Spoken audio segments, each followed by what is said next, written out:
اگر مجھے یہ علم ہو کہ یہ جو بچے ہیں انہوں نے یا ان میں سے کسی نے تحریری یا زبانی یا کوئی ایسا جس قسم کا شواہد پیش کیے جا رہے ہیں کہ توہین کی ہے، جی میں معافی مانگوں گا اپنے اس عمل سے کہ میں نے اس کی حمایت کیوں کی.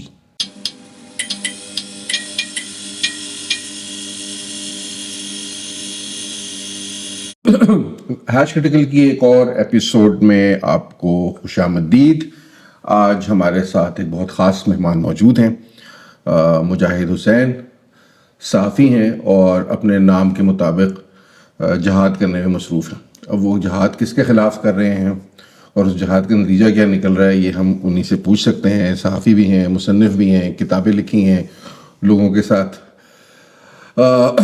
دشمنیاں مول لی ہیں اور جانے جاتے ہیں اپنی اکھڑ پن کی وجہ سے اور اپنی صاف گوئی کی وجہ سے. مجاہد کیا حال ہے آپ کے؟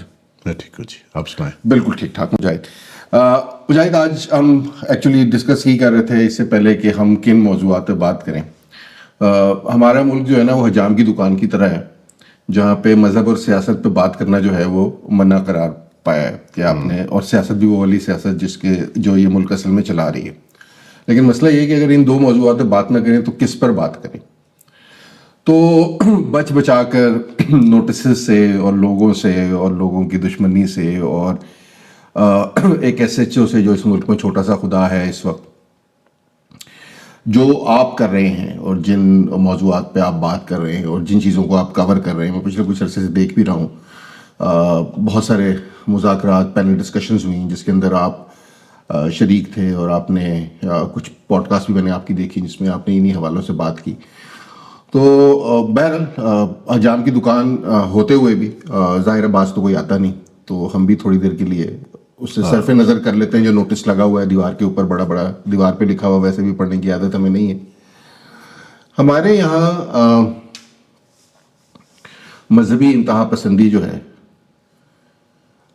آپ کا یہ لفظ ہم بہت استعمال کرتے ہیں، بز ورڈ ہے، ہر ایک نے سنا ہوا ہے اور ہر ایک نے بات کی ہوئی ہے. میں یہاں سے شروع کرنا چاہوں گا، آپ کا کیا خیال ہے؟ کیا اس کا جن جو ہے وہ کبھی وہ بوتل سے باہر آ گیا ہے، بوتل میں ہے، بوتل کو رگڑا جا رہا ہے، چراغ کو، جن کو باہر نکالا جا رہا ہے، یا جن اب اس حالت میں ہے کہ اس کو دوبارہ چراغ میں قید کرنا ممکن نہیں رہا؟ میرے خیال میں آخری بات زیادہ اہم ہے، اور یہ جن تو ہم نے نکال لیا تھا پاکستان بننے سے پہلے ہی. اوکے.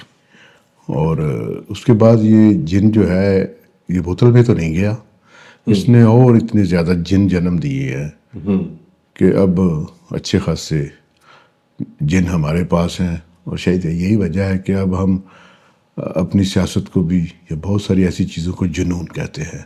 اوکے. تو جن تو بہت زیادہ ہیں، اور میں نہیں سمجھتا کہ یہ جن بوتل کے اندر گیا ہے.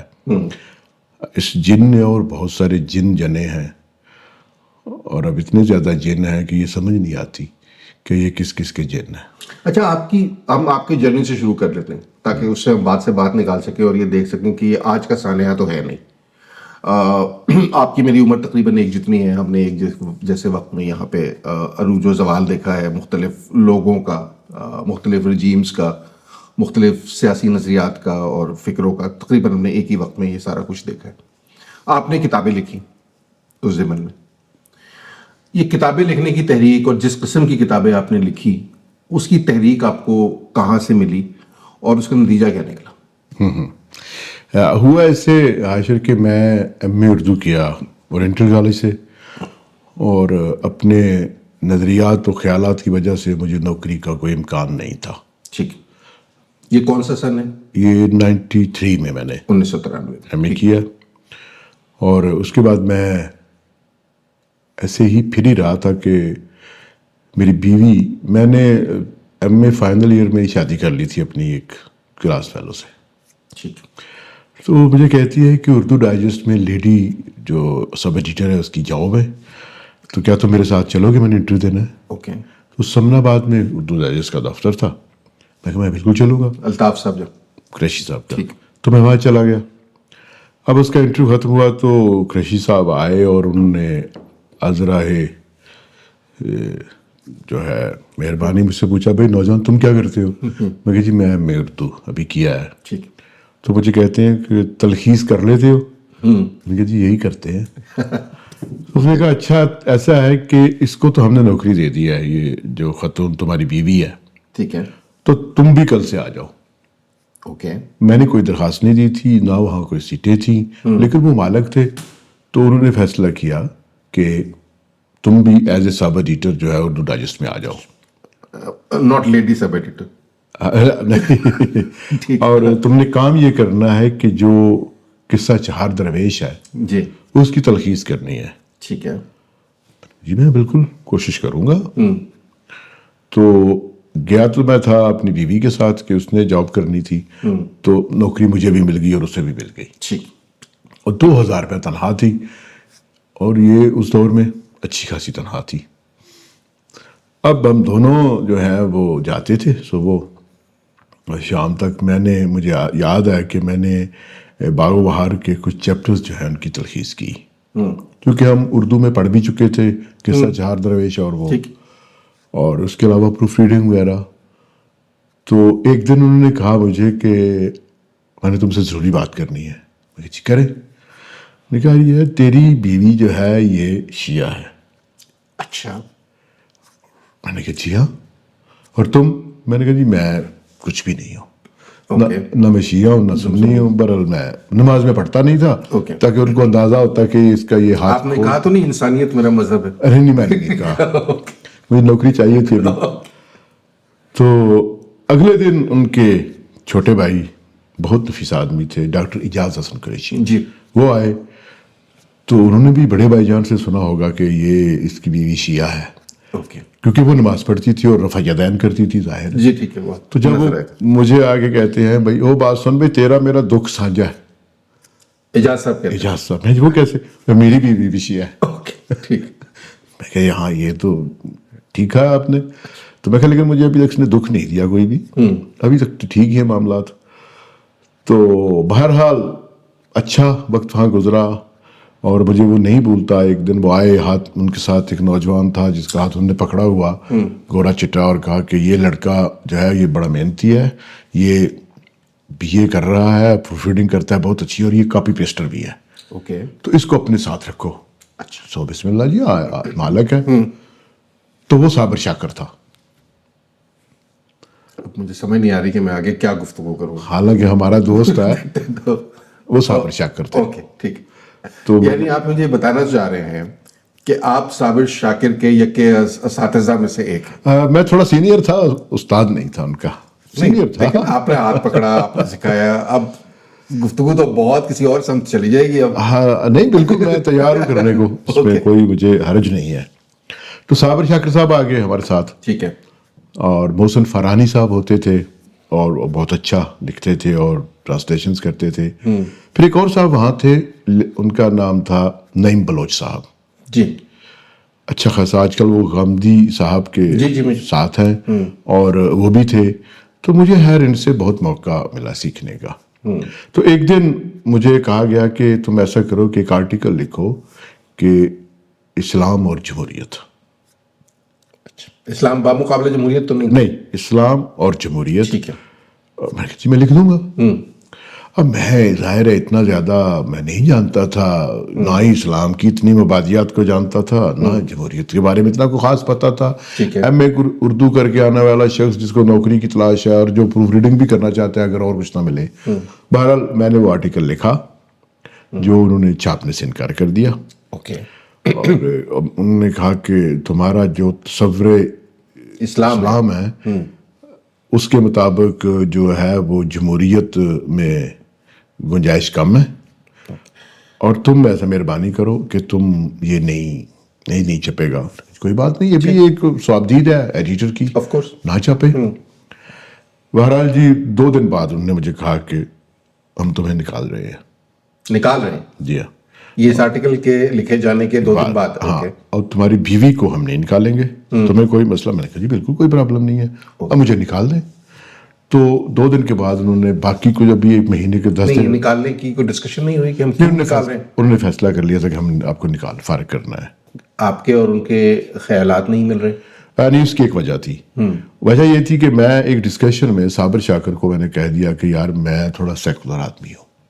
اچھا ٹھیک ہے. اور میں جو ہے اس نے پوچھا کہ تمہاری بیوی شیعہ ہے, تم بھی شیعہ ہو؟ میں کہ نہیں, میں نہ میں شیعہ ہوں نہ میں سنی ہوں, میں تھوڑا سارے مذہبوں کو مانتا بھی ہوں لیکن میں کوئی پریکٹیکل آدمی نہیں ہوں. باقی میں احترام کرتا ہوں سب کا, اور تھوڑا سیکولر ہوں. تو وہ سیکولر کا لفظ لگتا ہے ان کو خاصا چھپ گیا. اچھا, اب یہ یہاں پہ میں چونکہ ہمارے جو لوگ سن رہے ہیں, نوجوان اگر سن رہے ہوں گے تو شاید ان کو یہ بات سمجھ نہیں آئے گی کہ اردو ڈائجسٹ ایک وقت میں ہمارے یہاں کس طرح کی اوپینین میکنگ میں انسٹرومنٹل تھا. ایک ڈائجسٹ جو ہے وہ کیسے اوپینین میکر ہو سکتا ہے. وہ زمانہ تھا جب انہیں حکایت دیکھا, آپ نے اردو ڈائجسٹ دیکھا, اور یہ ڈائجسٹ کتنے امپورٹنٹ ہوا کرتے تھے جو اب امپورٹنٹ نہیں ہے انٹرنیٹ کے آنے کے بعد سے, یا ایک ٹرینڈ چینج ہو جانے کے بعد سے وہ کہانی نہیں رہی. لیکن اردو ڈائجسٹ جو ہے ایک دور میں بہت ہمارے لیے ایک امپورٹنٹ ٹول کے طور پہ یوز ہوتا رہا, خاص طور پر 71 کے بعد. جی بالکل, باقاعدہ ایک ہتھیار کے طور پہ آپ نے استعمال کیا. استعمال ہوا ہے, اردو ڈائجسٹ بھی ہوا ہے اور زندگی بھی ہوا ہے. زندگی تھا, اردو ڈائجسٹ تھا, کراچی سے تکبیر. جی بالکل, یہ باقاعدہ اچھے خاصے مہلک ہتھیار تھے. یہ آپ نے دیکھیے, آپ نے لفظ استعمال کیا ہے مہلک, یہ ذرا سخت لفظ ہے. اوپینین کی ڈائیورسٹی کو آپ مہلک کیوں کہہ رہے ہیں؟ آپ کی اوپینین ان سے مختلف ہے, اردو ڈائجسٹ کی, تکبیر کی, اور ایسے اور زندگی کی, ان کی اوپینین ایک اور اوپینین ہے. یہ اوپینین رکھنے کا حق آپ انہیں کیوں نہیں دے رہے, اور آپ ان پہ مہلک ہونے کا فتویٰ کیوں لگا رہے ہیں؟ اس کی وجہ یہ ہے کہ یہ سارے ادارے, اور خاص طور پر میں جو کہ اردو ڈائجسٹ کے ساتھ کام کرتا تھا, ان کے ہاں پیپلز پارٹی کے بارے میں, ANP کے بارے میں, اور دیگر اگر کچھ تھوڑی لیفٹ ونگ کی کچھ چیزیں نظر آتی تھیں, یا جن میں تھوڑا سیکولرزم کا شائبہ تھا, یا جن کو سیکولر آپ کہہ سکتے تھے چاہے الزاماً کہیں, ان کے بارے میں ان کے ہاں بہت سخت نفرت تھی. میں ظاہر ہے اس کے ایڈیٹوریل بورڈ کا حصہ تھا, میں اس گفتگو میں بیٹھتا تھا, تو مجھے اندازہ ہوتا تھا کہ جو ہم نے تھوڑا جانا تھا جرنلزم کے بارے میں,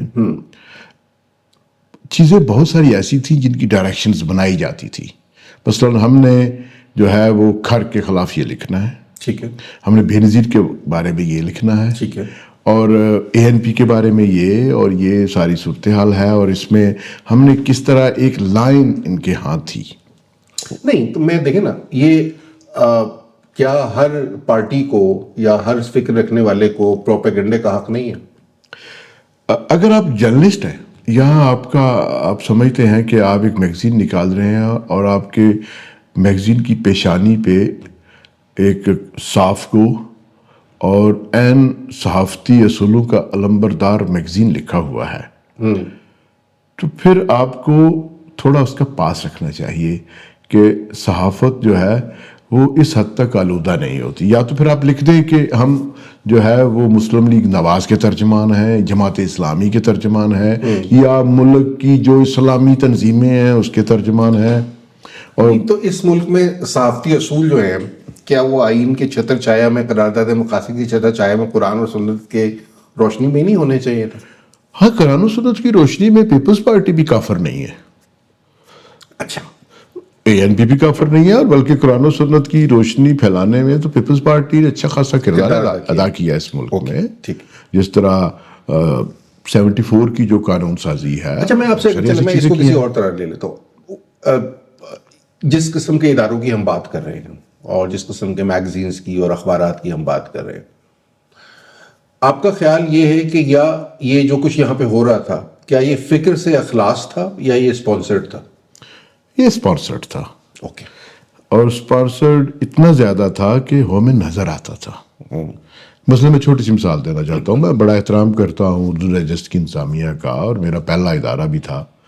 یہ کیسے ممکن ہے کہ ایک ایسا ادارہ جو طباعتی ہے, جس کا کام میگزین چھاپنا یا کتابیں چھاپنا ہے, اسی ادارے کے ایک حصے میں ساری دنیا کے لیے عام جو ہیں وہ پیک ہو رہے ہیں, کیونکہ ان کے پاس لائسنس ہے ایکسپورٹ کا جو ضیاء الحق نے دیا تھا خوشی میں, وہ کام کر رہے تھے.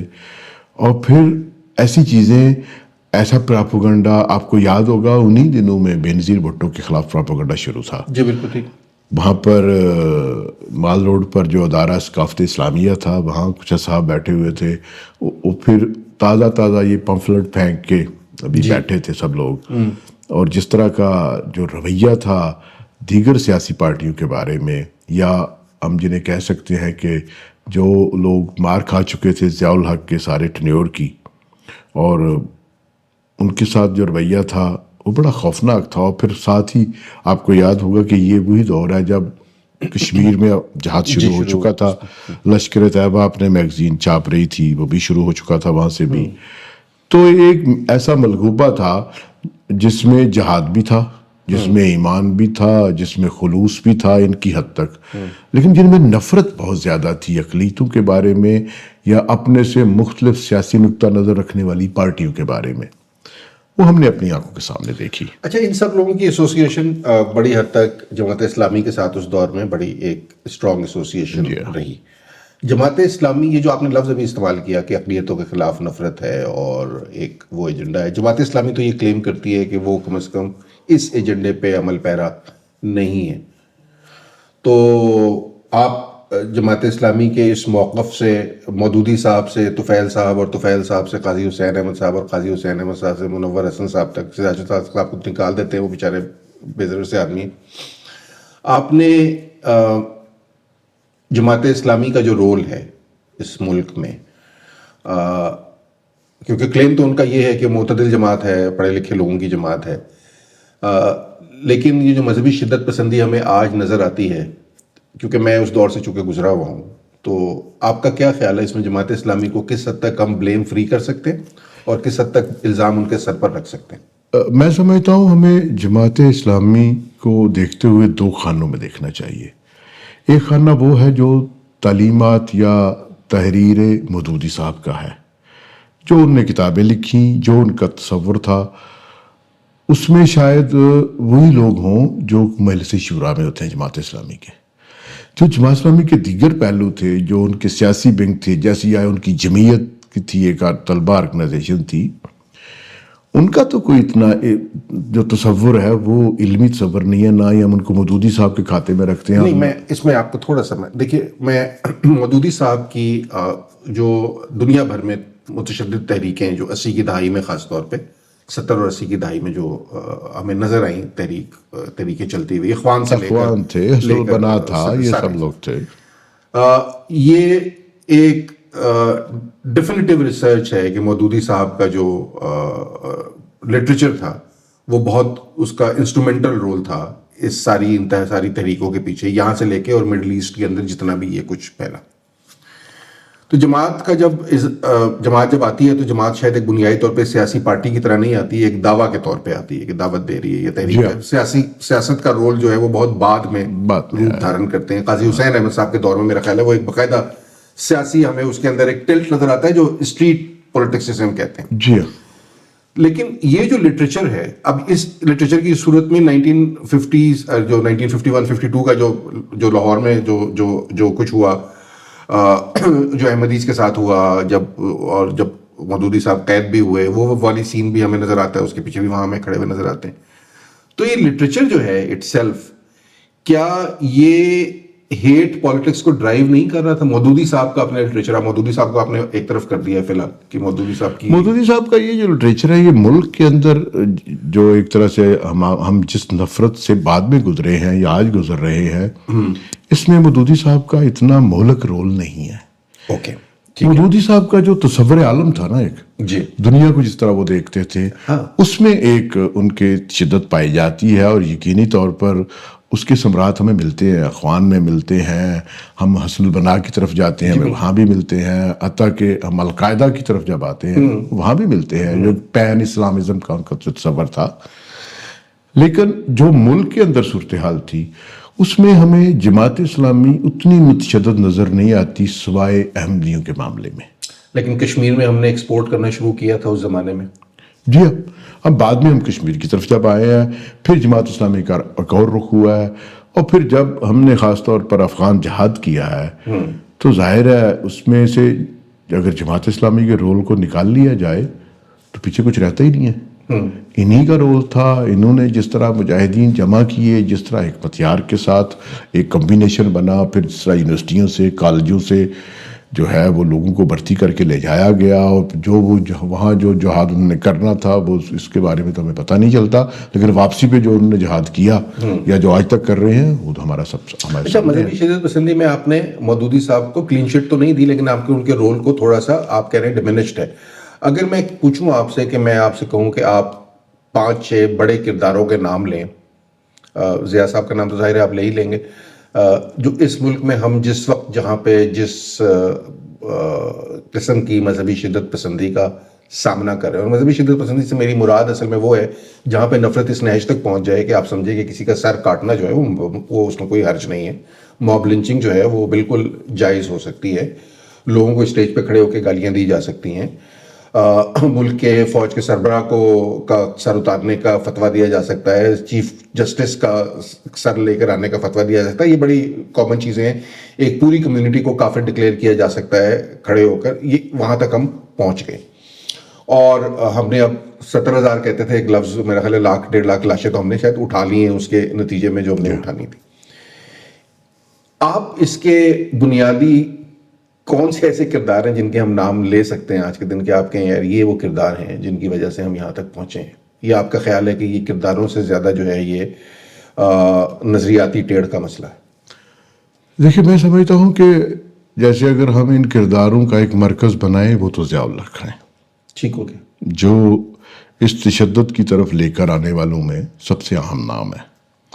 اس کے بعد اس میں ایک بہت اہم رول جو ہے وہ ہماری جو مکتبہ دیوبند ہے اس کے بڑے نام ہیں, جیسا کہ مولانا سمیع الحق صاحب, ٹھیک ہے, ان کا ایک پورا رول ہے, ان کا ایک پورا مدرسہ ہے, اور ان کا اچھا خاصا کنٹریبیوشن ہے, گو کہ وہ افغانستان جس طرح بھی ان کا جی ابھی بھی وہاں حقانی جو ہیں وہ بہت رہا ہے. ٹھیک. اس کے بعد اب جب پنجاب کی طرف آتے ہیں تو یہاں پر جو شدت پسندی ہے اس میں انہی حقانی صاحب سے ہی بہت حد تک اتصال شدہ جو سپاہی صحابہ بنی, جیسے مولانا حق نواز جنگوی صاحب جی جنگ میں تھے, ان کا ایک رول بہت اہم رول ہے. اور اس کے بعد اگر ہم تھوڑا اور پلٹتے ہیں دوسری طرف تو ہمیں حافظ سعید صاحب ملتے ہیں, حافظ ظفر اقبال ملتے ہیں جنہوں نے لشکر طیبہ بنائی لیٹ 80s میں, اور 90 شروع ہو چکا تھا. ان کا بھی ایک بہت اچھا خاصا رول ہے اس ملک میں عسکریت اور انتہا پسندانہ نظریات کے حوالے سے. حافظ سعید صاحب تو کہتے ہیں کہ ہم نے عسکریت اس ملک میں تو ہم نے ڈالی نہیں, ہم نے تو باہر ایکسپورٹ کی ہے ساری. اس ملک میں نہیں ڈالی, لیکن اس ملک کے مزاج کو عسکری بنانے میں ان کا بہت اہم رول ہے. اگر آپ ان کی مطبوعات پڑھیں اور آپ ساری وہ چیزیں دیکھیں تو جس قسم کی سختی ہمیں ملتی ہے وہ اس سے پہلے ہمارے مکتبہ اہل حدیث میں اتنی زیادہ نہیں تھی کتابی صورت پہ. اس کے بعد ہم بڑھ جاتے ہیں ان تنظیموں کی طرف جو تنظیمیں کشمیر میں بھی لڑ رہی تھیں لیکن ملک کے اندر ان کا ایجنڈا فرقہ وارانہ تھا, جس میں حرکت الانصار ہے, جس میں جیش محمد بعد میں بن گئی, اس میں کراچی کا بہت اہم رول ہے, کراچی کچھ مدارس کا بہت اہم رول ہے. اور میں دوسری ایک حیران کن بات آپ کو بتانا چاہتا ہوں کہ اگر آپ ان لوگوں کی ایک فہرست سازی کریں, یہ جتنے لوگ جنہوں نے ایک قسم کی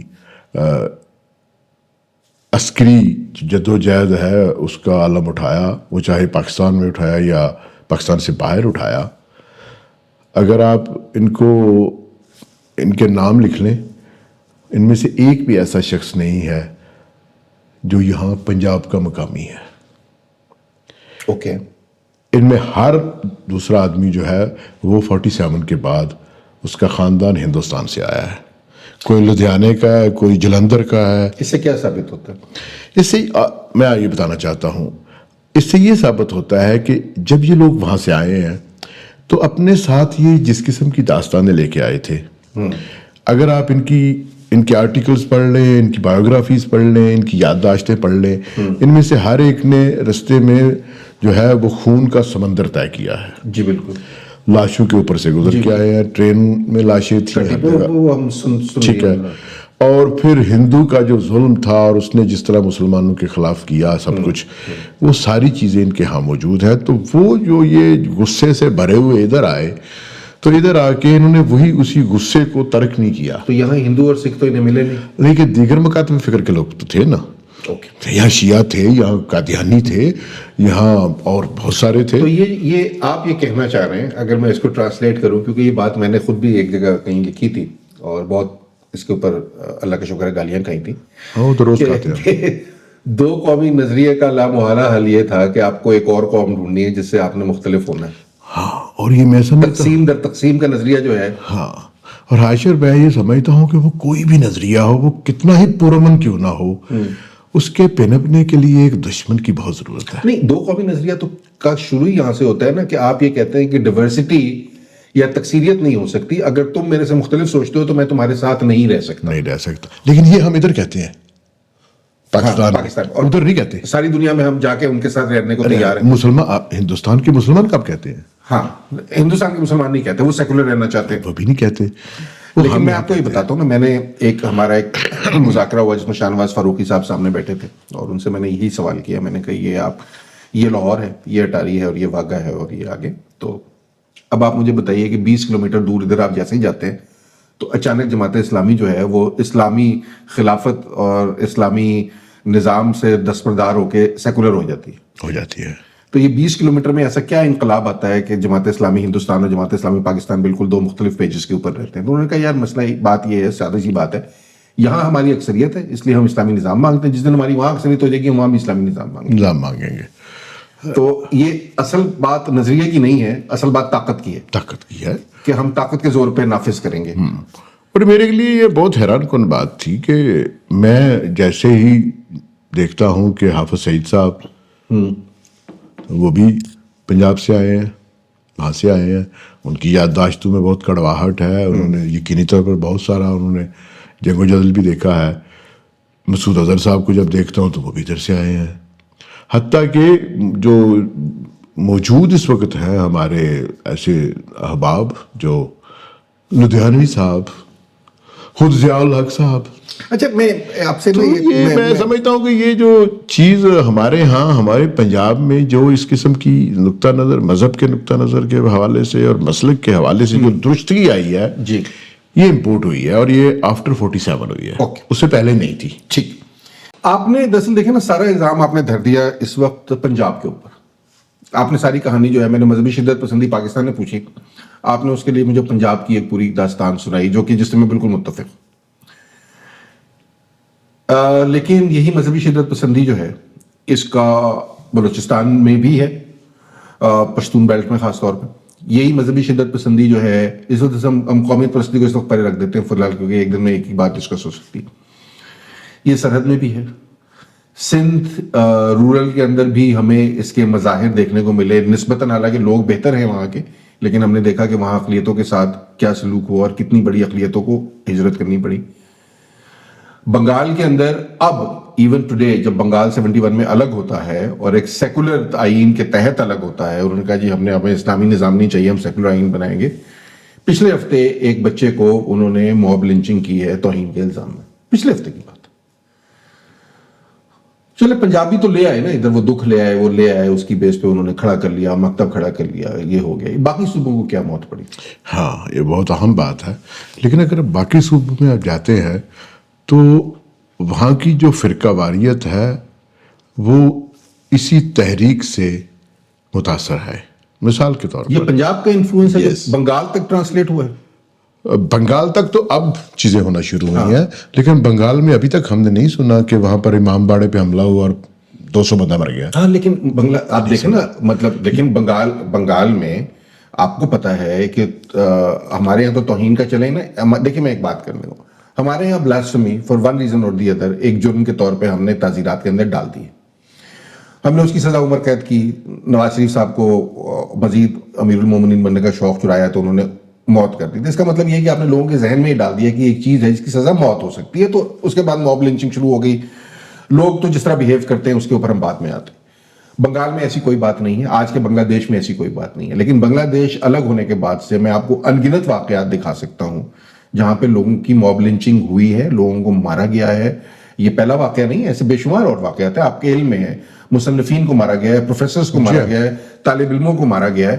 تو وہاں پہ امام باڑے پہ حملہ ہو رہا ہو یا نہ ہو رہا ہو یا پتہ نہیں وہ اس میں وہاں فرقے کس طرح کے، لیکن انہوں نے اپنے لیے ایک اور دشمن ڈھونڈ لیا، اپنی ہی صفوں سے ڈھونڈ لیا، ہندو الگ۔ اچھا اب آپ کو پتا ہے کہ اس وقت ایک انڈیا میں اور بنگلہ دیش میں جو ٹینشن ہے وہ اس بات کی ہے کہ وہاں کی ہندو کمیونٹی جو ہے بنگلہ دیش میں وہ انڈر تھریٹ ہے، بالکل اسی طرح جس طرح انڈیا میں مسلم کمیونٹی انڈر تھریٹ ہے، تو پورا خطہ ہی بیسیکلی ایک مسائل کا گرداب بنا ہوا ہے۔ لیکن چونکہ ہم اس وقت پاکستان کو اور 24 سال ہمارے ساتھ ایک خطہ رہا اس کو ڈسکس کریں، تو میں یہ سمجھنا چاہ رہا ہوں کہ جو تحریک جس طرح یہ چل رہی ہے، شدت پسندی کی جو رو چل رہی ہے، یہ کیا یہ ایک بلینکٹ ٹرم ہے، یا جس طرح آپ نے کہا کہ تقسیم ہوئی اس کے بعد آپ ایک کہانی لے کر آئے، تو یہ ٹرانسلیٹ ہوتی ہوئی دوسرے صوبوں میں کیسے گئی؟ آپ اس پہ آپ کا تھیسس کیا ہے، اور بنگال میں آج تک یہ کیوں ہے؟ میں سمجھتا ہوں کہ بنگال کی جو ایک تو اگر ہم ان کی جو موومنٹ تھی جو ہمارے خلاف بھی چلی 71 میں، اس کو بھی دیکھتے ہیں تو اس پہ بھی بہت تشدد ہوا، ہم نے بھی کیا، دوسری طرف سے بھی ہوا۔ تو ایک تو مجھے ایسے لگتا ہے کہ جیسے ساؤتھ ایشیا کے مسلمانوں کے جینس میں لڑائی جھگڑے کا تصور تھوڑا زیادہ ہے، یہ جذباتی زیادہ ہیں، لڑنے کو بہت ترجیح دیتے ہیں۔ اور بنگال میں جو آپ نے ابھی ذکر کیا، تو جیسے ہم نے دیکھا تسلیمہ نسرین کے حوالے سے، دیگر لوگوں کے حوالے سے بہت سارے پروفیسرز مارے گئے، تو یہ وہ اثر پذیری ہے جو مسلمان دوسرے ممالک کے مسلمان سے بھی لیتے ہیں۔ جو ہمارے ہاں ایک اثر پذیری ہوئی ہے مذہبی جماعتوں کی، اور جس طرح کا تشدد یہاں آیا ہے، دیکھیں نا، اس کی مثال دیتا ہوں، کبھی آپ نے سنا تھا کہ بنگال میں ختم نبوت کے جلسے ہوتے ہیں؟ ابو ہے، اور یہیں سے عمائدین گئے ہیں، اب ہو رہے ہیں۔ تو یہ جو ایک اثر پذیری کا جو ایک تصور ہے، اس کے لیے جغرافیائی طور پر دور ہونے سے کچھ خاص فرق نہیں پڑتا۔ تو میں سمجھتا ہوں کہ جو خطے میں جو مسلم دیگر آباد ہیں مختلف علاقوں میں، مختلف جگہوں پر، وہ ایک دوسرے ممالک سے، مسلمانوں سے متاثر ہوتے ہیں۔ وہ ہم سے متاثر ہوئے ہیں کہ ہمارے ہاں اتنی زیادہ جو ہے وہ مذہبی طور پر تشدد پسندی ہے، اتنا زیادہ عدم برداشت ہے، اتنے ہم حملے کرتے ہیں، اور کوئی ہمیں نقصان بھی نہیں پہنچاتا یہاں پر، نہ کوئی گورنمنٹ کچھ کہہ سکتی ہے۔ تو اگر بنگلہ دیش میں جو مسلمان ہیں وہ ختم نبوت کے معاملے پر یا دیگر جو تھوڑا ان سے مختلف ہوگا اس کے ساتھ وہ پھٹا کرتے ہیں، اور ہندوؤں کے ساتھ تو ظاہر ہے ان کا ایک پرانا رہن سہن ہے، اور جہاں پر ہندو تھوڑے ہوں گے وہاں مارکٹائی شروع ہوتی ہے، تو یہ وہ بالکل کریں گے۔ اور اس کے اثرات یہی ہیں کہ جیسے وہ جانتے ہیں کہ ان کو گھیرا جا رہا ہے جمعے کے خطبوں میں، اور ہر طرح جہاں پر ہم اپنی عبادات کرتے ہیں، تو ہمارے ہاں یہی صبر زیادہ پایا جاتا ہے کہ ہم ولنریبل ہو گئے ہیں، ہمارا ایمان خطرے میں ہے، ہمیں اقلیتیں مار رہی ہیں، اقلیتیں طاقتور ہوئی ہیں۔ اگر ہم واپس اسی تھیسس پہ چلے جائیں، کیونکہ بنیادی طور پر اگرچہ نظریہ پاکستان بہت بعد کی کوائن ہوئی ٹرم ہے، 1969 کی کوائن ہوئی ٹرم ہے، 1947 میں آزاد ہو گئے تھے، جنرل شیر علی خان صاحب، جماعت اسلامی، بہت سارے کردار جن کا اب میں سے بہت سے لوگ اب ذکر بھی نہیں کرتے۔ لیکن بہرحال جو ٹو نیشن تھیوری ہے، ان سم فارم اور دی ادر، وہ ایک محرک تھی آپ کی پارٹیشن کا، اور اس پارٹیشن میں بنگال بھی آپ کا الگ ہوتا ہے۔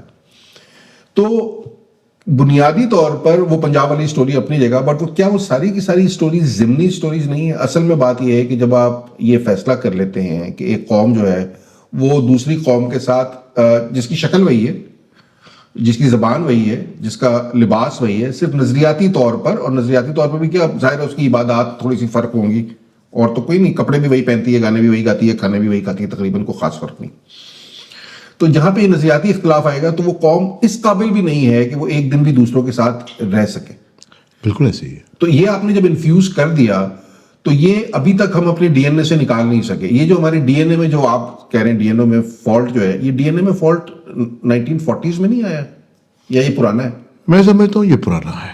اچھا، پہلے کیوں آیا؟ مطلب ظاہر ہے بایولوجیکل تو نہیں ہوگا، ہے تو ذہن کا ہی مسئلہ نا، مطلب ڈی این اے فالٹ کہہ رہے ہیں لیکن اصل میں تو ہم یہ کہہ رہے ہیں کہ ذہنی طور پر ہم متشدد ہیں، یا ذہنی طور پہ ہم دوسری قوموں کو دبانے کے عادی ہو گئے ہیں۔ کیوں؟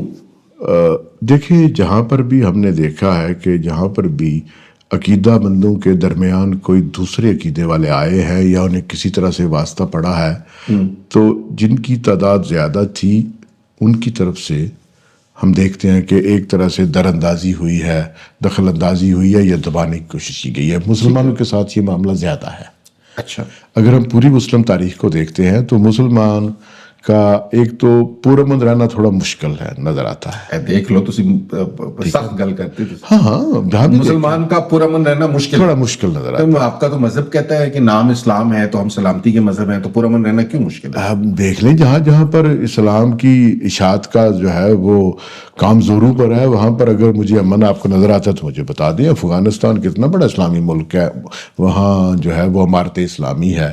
لیکن ایران اتنا زیادہ زبردست قسم کا اسلامی لیکن وہ ملک تو یہ ہے. کہتے ہیں کہ یہ جو امن ہمیں نظر نہیں آتا, یہ تو اس لیے نہیں نظر آتا کہ استعماری طاقتیں اور سامراجی طاقتیں جو ہیں انہوں نے اسے اپنا کھڑا بنایا ہوا ہے اور وہ لوگوں کو لڑا رہی ہیں. تو نہ لڑے, کیوں لڑتے ہیں بھائی؟ مسئلہ یہ ہے کہ آپ اہل ایمان ہیں اور باقی لوگ جو ہیں وہ آپ کے ساتھ ہیں, اور تھوڑا بہت اگر اختلاف ہے تو آپ استعمار کا جو ہے وہ اس کا نشانہ نہ بنے.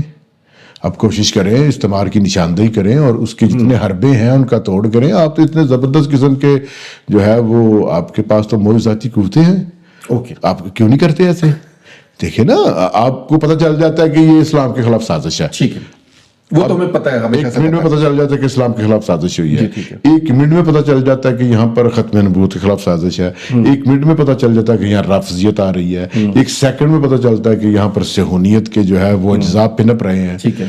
تو آپ اتنے زیادہ حساس ہیں چیزوں کو سمیل کرنے میں, دیکھ لینے میں, اور ان کی تباہی کے بارے میں آگاہ ہو جانے کی آپ میں زبردست اہلیت ہے, تو آپ ان کا تدارک کریں. نہیں, وہ ہم اتنے سازشی نہیں ہے نا شاید. ہم مجھے تو کوئی دیکھیں حاشر, میں لوگ ہیں نا, مطلب مجھے 58 سال ہو گئے ہیں, میری عمر اتنی ہو گئی ہے, میں یورپ میں بھی 20-22 سال رہا ہوں. مجھے تو ویسٹ کی کوئی ایسی سازش نظر نہیں آئی کہ جو اتنی مہلک ہو, اور نہ ہی مجھے ایسا ہوا ہے کہ کبھی کسی میرے بڑے دوست ہیں, یہودی بھی ہیں, کرسچن بھی ہیں, احمدی بھی ہیں, ہندو بھی دوست رہے ہیں, اور مسلمان تو ہیں ہی ہمارے دوست. نہیں دیکھیں نا, مجھے تو کسی نے نہیں کہا کہ یہ اسلام کے خلاف یہ کام ہونا چاہیے. مطلب ڈرتے ہی ہیں ہم. ایپسٹین آئیلینڈ جو ہے ابھی اتنا بڑا اسکینڈل آ گیا ہے سامنے آپ کے, تو یہ دیکھیں اس سے مغربی اقدار کا پول کھل نہیں گیا. ہمارے آپ کے بڑے کوئی 2-4 بڑے محبوب کالم نگاروں نے ہمیں بتایا ہے کہ تمہاری تہذیب آپ اپنے خنجر سے خودکشی کرے گی, جو یہ ابھی ثابت ہو گیا ہے. تو اس کے باوجود ہم مغربی اقدار کا کیوں اتنا مجھے تو کوئی 1 مہینے سے گالیاں پڑ رہی ہیں کہ میں نے بلیک ہول پہ ان فائلز کے بارے میں کیوں بات نہیں کی. اوکے ٹھیک ہے, اور وہ اس لیے نہیں کی کہ میں ان سے محبت کرتا ہوں. بھائی میرا تو کیا تعلق ہے ان کے ساتھ, میں تو آپ میں سے ہوں. میں تو مسلمان ہوں, کلمہ پڑھتا ہوں, موقع ملے تو نماز بھی پڑھ لیتا ہوں, اور میں کہہ سکتا ہوں کہ میری نظر میں کسی فرقے کے ساتھ کوئی مخالفت نہیں ہے, نہ میں کسی کو برا سمجھتا ہوں, میں سب کو اچھا سمجھتا ہوں. تو میں آپ سے بات کرتا ہوں, مطلب مجھے پاکستان میں کوئی ایک شخص اپنا ہم خیال نہیں ملا اس نے کہا جیفری ایپسٹین بڑا اچھا بندہ تھا, اس نے کیا بڑا نیک کام کیا, یہ وہ ایسے ہی کام کرنے سے. مجھے تو ایک بندہ بھی نہیں ملا.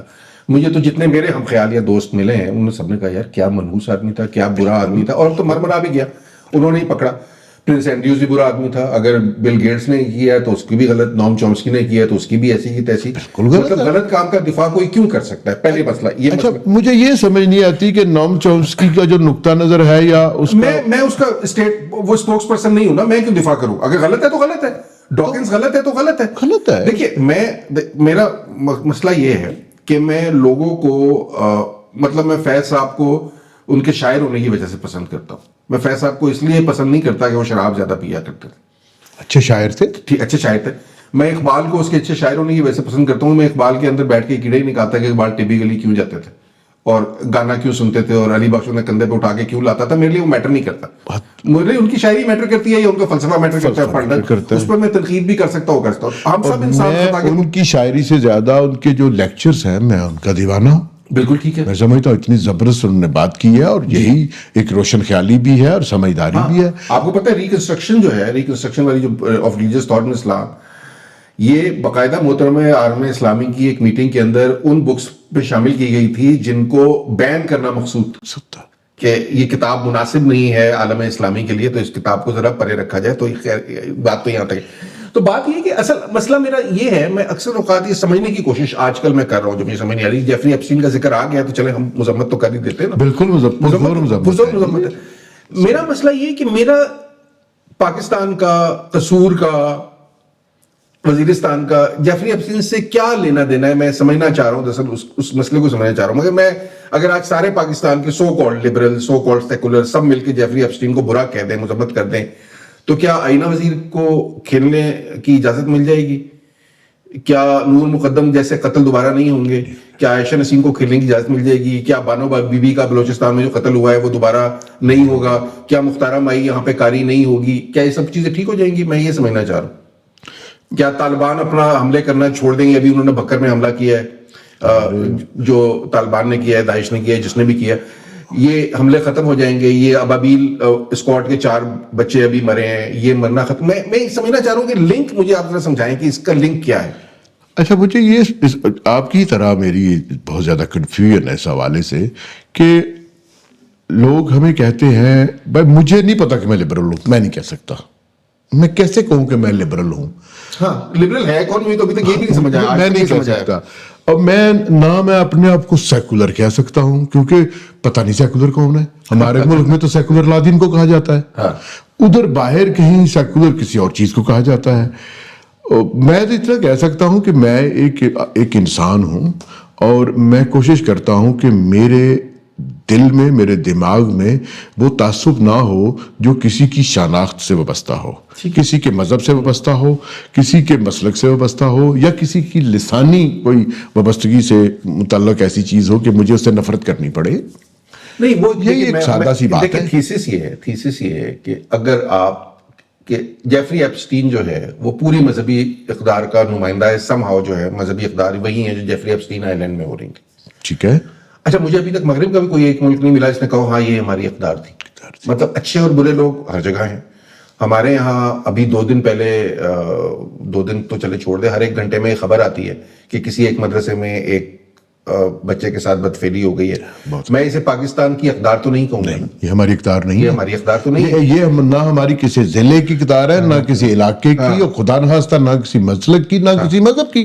البتہ یہ تو غیر انسانی چیزیں ہیں. البتہ صنفی امتیاز ہماری اقدار میں شامل ہے. ہاں، وہ ہے. ہم نے عورتوں کو پسماندہ رکھنا ہے. مثال کے طور پر ابھی میں پھر آئینہ وزیر کی بات پھر دوبارہ کر لیں گا. فیصل گرین کنڈی صاحب کا بیان آیا ہے کہ ایک 8 سالہ بچی جو ہے کرکٹ نہیں کھیل سکتی کیونکہ وہ خوفزدہ ہے کہ علاقے کی ثقافت اور اقدار جو ہے اسے اجازت نہیں دے رہی. آپ کے ملک کے اندر ایک ہتھیار بند گروہ ایک ٹیچر کو اٹھا کے لے گیا کہ تم نے ویڈیو کیوں بنائی ایک 8 سالہ بچی کی کھیلتے ہوئے، مطلب، اور اس کو معافی مانگنی پڑی، اس پر تشدد ہوا اور اس کو لا کے چھوڑ دیا گیا. تو قانون کہاں ہے مجھے نہیں پتا، یہ ہماری شاید اقدار میں شامل ہے. یا لکھا گیا، میں کہتا ہوں پھر لوگ ناراض ہو جاتے ہیں، مطلب پی ٹی ایم کے ہی وہ ہے ایک مفتی صاحب، انہوں نے لکھا کہ یہ جو ہم ننگے پھرنے کی اجازت تو نہیں دے سکتے. یعنی ان کے نزدیک ایک بچی اگر ٹراؤزر ٹی شرٹ میں بالنگ کرتی ہے تو یہ ننگے پھرنے کے مترادف ہے. تو اب یہ ہمیں تو ان اقدار کے اوپر بات کرنی ہے نا کہ ان اقدار کو ہم نے، اور ہر ایک نے، میں آپ کو بتاؤں گا، میں نے وال کیا اس کے نیچے 300 کامنٹس ہیں اور ہر ایک نے کہا کہ ہماری پشتون اقدار میں عورت باہر نہیں نکل سکتی. پروفیسر محمد ابراہیم صاحب جماعت اسلامی کے جو امیر رہے، انہوں نے بیان دیا کہ ہماری اقدار یہ ہیں، پشتون اقدار، یہ ان کے الفاظ ہیں، میں وربٹم کوٹ کر رہا ہوں کہ عورت، اور انہوں نے پشتوں کا محاورہ ایک دہرایا، اور ان کا محاورے کا مطلب یہ ہے کہ عورت کی جگہ یا تو گھر ہے یا قبر ہے. تو بنوں کا لیڈیز پارک میں عورت نہیں جا سکتی. تو یہ تو ہم اقدار اپنی تسلیم کر رہے ہیں نا.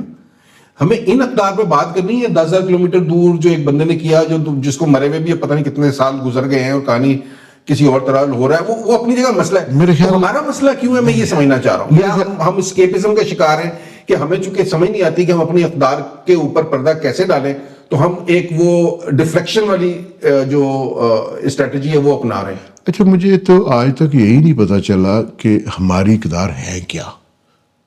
مثلا جنہیں ہم اقدار کہتے ہیں دوسرے اسلامی ملک میں وہ اقدار نہیں ہے. مثلا جو ہماری اقدار ہے سعودی عرب کی وہ اقدار نہیں ہے. افغانستان کی تو ہے، افغانستان میں ہے تھوڑی سی ہمارا، چونکہ ان کے ساتھ ہمارا اختلاط زیادہ ہے. ایران میں جو اقدار ہے وہ بھی ہمارا اقدار نہیں ہے. اگر آپ افریقہ جو مسلم ملک ہیں، آپ سینیگال چلے جائیں، مالی چلے جائیں، موریتانیہ چلے جائیں، ان کی اقدار ہماری اقدار میں سمجھتا ہوں بہت بڑا فرق ہے. متضاد بھی ہوں گی، ابھی ہماری اقدار نہیں ہے. اچھا، ادھر کی جو اقدار کی بات کر رہے ہیں، پختون اقدار جو ہے وہ کہ عورت یا تو گھر میں رہے گی یا قبر میں رہے گی. میں نے تو ایسے اب گھر دیکھے ہیں جو قبروں جیسے ہی ہیں. جی میری بہن کہتی ہے کہ جو کہتے ہیں نا عورت کو گھر کی ملکہ، تو 2.5 مرلے کی جو گھر ہے اسے پہلے اسے محل نہ کہیں، ہاں، جس کے اندر عورت جو ہے ساری عمر پستی رہتی ہے. اور دوسری مجھے کم از کم 30 سال ہو گئے ہیں پاکستان میں جرنلزم کر رہا ہوں، اور میں کرائم سے بھی لکھتا ہوں، بہت ساری چیزوں پہ لکھتا ہوں. حاشر اگر مجھے کہا جائے کہ میں ایک اندازہ پیش کروں تو اگر اس ملک میں 100 جرائم ہوتے ہیں نا، شاید ایک کوئی عورت کا ہاتھ ہو ایک جرم میں. بالکل ٹھیک. 99% جو جرائم ہیں وہ ہمارے غیرت مند مرد کرتے ہیں، ٹھیک ہے، بالکل ٹھیک. جو دنیا کو سب کچھ سکھانا چاہتے ہیں. وہ چاہے بچیوں کے خلاف جرائم ہوں، بچوں کے خلاف ہوں، چاہے وہ کسی کی زمین قبضہ کر رہے ہوں، چاہے کسی کو قتل کر رہے ہوں، چاہے مذہبی مسل کی منافرت کی بنیاد پر وہ قتل، لیکن وہ غیرت مند ہے. وہ غیرت مند ہیں، غیرت مند سارے اہم وہ مرد ہے. تو مجھے یہ سمجھ نہیں آتی کہ عورت سے خوفزدگی کی وجہ کیا ہے. کیا اسلام آباد میں آپ رہتے ہیں، میں بھی یہاں رہتا ہوں، کیا یہاں پر کوئی آپ نے کبھی دیکھا ہے کہ عورتوں کا کوئی گروہ کسی کو ورگلا رہا ہو، یا کیٹ کالنگ کر رہا ہو مرد، ایک مرد کو گھیر کے کر رہا ہو؟ یا کم از کم آپ نے سوشل میڈیا پہ دیکھا ہے کہ عورتیں بیٹھی ہوں، انہوں نے کوئی گروپ بنائے ہوں اور وہ مردوں کو جو وہ ٹرول کر رہی ہوں، یا مردوں کو پھنسا رہی ہوں، یا مردوں سے نفرت کا اظہار کر رہی ہوں؟ میں نے تو نہیں دیکھا. میں نے تو یہی دیکھا ہے کہ یہ سارے کام مرد کرتے ہیں، بلکہ مرد اکثر اوقات یہ کام کرنے کے لیے عورتوں کی آئی ڈیز بنا لیتے ہیں. جی بالکل ایسے ہے یہ بلاسفیمی میں کتنے مردوں نے عورتوں کی آئی ڈیز بنا کے وہ لوگوں کو ٹریپ کیا ہے. تو جو ہمارا تصور عورت ہے، میں سمجھتا ہوں اس کو ریکنسٹرکٹ کرنا چاہیے. میری بہن کا خیال یہ ہے کہ مفت کا غلام اگر آپ کو ملا ہو تو آپ کی بڑی جان جاتی ہے کہ غلام آزاد ہو گیا تو کام کون کرے گا ہمارے، اور مفت کے کام کون کرے گا. اور دوسری، میرا تو اتنا وسیع مطالعہ نہیں ہے اسلام کا، لیکن مجھے اتنا پتہ ہے کہ ہم جو اسلامی تاریخ پڑھتے ہیں اور جو ہم مشاہیر کے واقعات پڑھتے ہیں، اس میں عورتیں اس حد تک قید کا نشانہ نہیں تھیں. امپاورڈ تھیں، بہت امپاورڈ تھیں، فیصلے کرتی تھیں. اور ہمیں تو یہ بھی ملتا ہے کہ عورتیں جو ہیں وہ مرہم پٹی تک کرتی تھیں جھگڑوں. نہیں، وہ بھی کہتے مرم پٹی کر لیں، وہ ہم کرنے دیں گے آپ کو، اور پڑھا لیں وہ آپ کرنے کے، باقی کام جو کرنا ہے تو اس کا مطلب ہے آپ ننگے پھیلیں. تجارت کرتی تھی عورتیں. اور کتنی بڑی مثال ہے کہ ہماری تو جو پہلی ام المؤمنین ہے حضرت خدیجہ الکبریٰ، وہ انڈیپینڈنٹ بزنس وومن، تجارت. اور ان کی مثال کیوں نہیں یہ دیتے؟ ان کی مثال دینی چاہیے. کیا اسلام میں ان سے بڑا کوئی نسوانی کردار ہے؟ میں نہیں سمجھتا کوئی ہے، جنہوں نے نہ صرف نبوت کی مدد کی اور انہوں نے اپنے مال سے مدد کی، ہر حوالے سے کی، اور وہ فیصلوں میں خود مختار تھی. اس کے بعد ہمیں بہت سی خواتین ملتی ہیں، اور مسلم دنیا میں بھی خواتین رہی ہیں. کیا فاطمہ جناح مسلمان نہیں تھی؟ نہیں، ہمارے یہاں فاطمہ جناح کو کافر قرار دیا گیا تھا، آپ اگر آپ کو بھول گیا ہو تو. وہ تو یہ ہر ایک کو دے دیتے ہیں جو ان کے خلاف ہو. تو یہ نہیں، یہ تو ملالہ کو بھی دے دیا تھا میرے خیال سے. ابھی بھی ہے. اچھا، ابھی بھی کافر ہے. ضیاء الدین یوسفزئی کو فون کر کے کہتے ہیں کہ کلمہ پڑھو آ کے، تو ایک ویڈیو لگا دے کہ مسلمان ہو گئی. نہیں، وہ یہودیوں کی ایجنٹ ہیں. او بائی گاڈ. اور صرف کافر نہیں ہے. اچھا، جیسے وہ کہتے ہیں نا کہ میں، مطلب میری وال پہ ایک صاحب کو بہت غصہ آیا تو انہوں نے ایک دن آ کے لکھا کہ تم مولد ہو، تو دوسرے صاحب کو اس سے بھی زیادہ غصہ آیا، تو انہوں نے کہا نہیں، یہ مولد نہیں ہے، قادیانی مولد ہے. مائی گاڈ. تو اب بندہ سوچے کہ یار مولد کون ہوتا ہے اور قادیانی مولد کیا ہوتا ہے. تو خیر، وہ ہم اسی قسم کی باتیں روز سنتے ہیں، کوئی مسئلہ نہیں. اس کا مسئلہ ہے کہ لیبل لگانے کی ضرورت ہے ہمارے. مطلب یہ ہے کہ آپ سے مجھے شکایت ہے، بھائی میرا نام برے لگ رہے ہیں تو آپ لبرل ہیں. میرا نام حاشر مجاہد حسین ہے تو میں شیعہ ہوں، رافضی ہوں. اچھا، میں بتاتا ہوں بھائی، میرے نام کی وجہ میرا کوئی مسل کی تصورات میرے والدین کے نہیں ہے. میرے نام کی وجہ وہ ہندوستان کا بارڈر ہے جہاں جو بھی ہے نا یار، آپ کے والد نے نام رکھا نا، آپ ان کا جو مرضی ان کا دل کر رہا تھا انہوں نے رکھ دیا، آپ اس کا جواب دے کیوں ہیں؟ مسئلہ یہ ہے، اس کی میں آپ کو وجہ بتاتا ہوں کہ اب جو ہمارے پاس خوفناک قسم کے مبلغین آئے ہیں، انہوں نے بنیادی طور پر ان کے ہاتھ میں ایک استرا ہے اور انہوں نے الفاظ کے ختنے کیے ہیں. الفاظ سنی ہو گئے ہیں، الفاظ شیعہ ہو گئے ہیں، الفاظ احمدی ہو گئے ہیں، الفاظ جو ہے وہ وہابی ہو گئے ہیں. اب یہ ہونا شروع ہو گیا ہے. نام، آپ کا نام حاشر ہے، مجھے نہیں لگتا کہ میں آپ کو کسی مسلک میں قید کر سکتا ہوں. نہیں، آپ کہیں گے کہ یار تمہارا نام عربی ہے، تم اہل حدیث نہیں، اہل حدیث بھی نہیں، تم اسلام کے یا اسلام کے تو خیر ہم نے کیا کہنا ہے, مطلب کسی جو اسلامی اقدار کے نام پہ یہاں جو چورن بیچا جا رہا ہے تو اس پہ تنقید کیسے کریں؟ اپنا نام چینج کر لو, نام چینج کر لو. اچھا ان سے پوچھنا چاہیے. ویسے میں کبھی کبھی دل کرتا ہے پوچھنے کا کہ قرن اول میں بھی جو صحابہ سارے, خالد بن ولید کا نام خالد بن ولید اسلام کے آنے سے پہلے رکھا گیا تھا, حضرت عمر کا نام اسلام کے آنے سے پہلے رکھا گیا تھا. یہ مطلب یہ سارے نام عربی نام ہیں. مجھے ناموں کا مذہب میں نے پہلی دفعہ سنا ہے کہ ناموں کا مذہب سے کوئی تعلق ہوتا ہے. نام تو کسی جغرافی کے ہوتے ہیں نا. جتنے مشرکین تھے, ابو جہل کا کیا نام تھا؟ لیکن یہ ایک بہت اہم بات, ابو جہل کا کیا نام تھا؟ ابو لہب کا کیا نام تھا؟ ہمیں کنیتیں پتہ ہیں, نام ان کے آپ ڈھونڈے تو وہ نام آج بہت سارے پاکستان میں بہت سے لوگوں کے نام پائے جاتے ہیں, نام بہت سارے بالکل ہیں. کیا شام پاکستان میں نہیں ہے اس وقت موجود؟ کہ تو میں آپ کو بتاؤں کہ خالد احمد کو آپ جانتے ہیں جی, جو فرائی ٹائم کے ایڈیٹر جی تھے. جی بالکل. اور میں گواہ ہوں کہ خالد احمد صاحب الفاظ پہ لکھتے تھے اور ایٹمالوجی کے وہ جی بالکل ماہر تھے. اور تو انہوں نے عربی ناموں کے معنی لکھنا شروع کر دیے اور یہ بھی لکھا کہ ان ناموں کی وجہ کیا ہے. تو خالد احمد صاحب کو وہاں سے اٹھا کر دفتر سے اٹھا کر لیٹن روڈ پر لے جایا گیا, جہاں پر ایک فرقہ وارانہ تنظیم کا ہیڈ کوارٹر تھا, اور کہا گیا کہ آپ نے یہ نام لکھے ہیں, یہ صحابہ کرام کے نام ہیں, اور آپ نے ان کا جو مطلب لکھا ہے یہ غلط لکھا ہے, آپ معافی مانگے نہیں تو ہم آپ کو ماریں گے. خالد احمد کو تشدد کا نشانہ بنایا گیا. خالد احمد معافی مانگ کے واپس آئے. کیا کریں گے آپ؟ کیا کر سکتے تھے, لڑ تو سکتے نہیں تھے. ہمارے پاس تو نہ بندوق ہے, نہ لاٹھی ہے, نہ کچھ ہے. ہم نے تو بہت بھی کرنا ہے تو بول کے احتجاج کر لینا. اور اگر آپ انہی ناموں پہ چلے جائیں یا اسی اگر آپ تھوڑا پیچھے چلے جائیں تو میں سمجھتا ہوں کہ وہی عرب یہ کتنے بڑے جو ہے وہ سبھائے معلقات کیا لٹریچر نہیں ہے. بالکل. اور یہ عرب کا لٹریچر تھا, اور آج بھی عرب لٹریچر ہم سے بہتر ہے. اور آج بھی ہم اگر دیکھتے ہیں اردن میں دیکھتے ہیں یا فلسطین میں دیکھتے ہیں, لبنان میں دیکھتے ہیں, تو ہمیں وہاں کی شاعری یہاں کی شاعری سے تگڑی نظر آتی ہے. اس میں مزاحمت بھی ہے, اس میں ثقافتی رنگ بھی ہے, اس میں سب کچھ ہے. ہمارے ہاں جو شاعری ہے وہ آپ مجھ سے بہتر جانتے ہیں. وہ کوٹھے پہ چڑھی تھی, وہاں اس کی پراندھی اڑی تھی, شام کو ٹی وی کا پروگرام مل جاتا ہے, یہی شاعری ہو رہی ہے. مسئلہ یہ ہے کہ ہم نے عرب سے ہی کچھ لے لیتے. میں یہ نہیں کہنا چاہتا کوئی عربوں سے جہاں سے ہم نے دین لیا نا, ہم ان سے یہ ان کی اقدار بھی لے لیتے کہ ان کی اقدار میں بھی ایک توازن تھا, برداشت تھی. میں نے اقبال کے خطبہ الہ آباد کے اوپر ایک پروگرام کیا تھا کچھ عرصہ پہلے. اس میں نے اس کو کوٹ کیا تھا, اقبال کو کوٹ کیا تھا. اور اقبال کے نزدیک جو اس خطے کے مسلمانوں کے ڈی این اے کے اندر جو مسئلہ ہے, اس مسئلے کی ایک بنیاد عرب امپیریلزم. مطلب ہمیں امپیریلزم کا لفظ ہم یوز کرتے ہیں تو ہمارے ذہن میں برٹش امپیریلزم آتا ہے, گوروں کا امپیریلزم. اقبال کہتا ہے کہ ہمارا مسئلہ وہ نہیں ہے, اس سے ہماری جان چھوٹ جائے گی. ہمارا مسئلہ عرب امپیریلزم, کہ ہماری جو اپنی زمین سے جڑت ہے وہ نہ ہونے کے برابر ہے, اور جس زمین سے ہمارا کوئی تعلق نہیں ہے ہم نے اس کے ساتھ اپنے آپ کو جوڑے رکھنے کے چکر میں اپنے آپ کو وہ کوا چلا ہنس کی چال والی ایک کنفیوزڈ, جسے ہم یوز کرتے ہیں نا باہر رہنے والے ABCD, امریکن بورن کنفیوزڈ دیسی.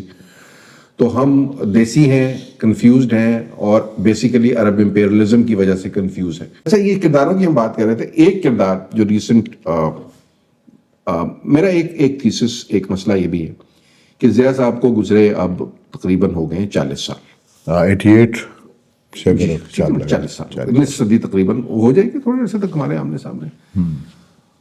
تو ضیاء صاحب کو ہم کب تک لے کر پیٹیں گے؟ ہو گیا, ایک کریکٹر آیا, اس نے تباہی پھیری, ہو گیا, ختم ہو گیا. بٹ ضیاء صاحب کے بعد ہمارے پاس 40 سال تھے چیزوں کو ٹھیک کرنے کے لیے. اور اس 40 سال میں مشرف صاحب کی اگر آپ نکال دیں, خیر کوورٹ ماشاء اللہ رہتا ہی ہے, فوج ظاہر ہے ایک اسٹیک ہولڈر ہے, اور آپ جو مرضی کر لیں وہ اسٹیک ہولڈر تو رہے گی, وہ اپنی جگہ ہے. بٹ پولیٹیشنز موجود تھے.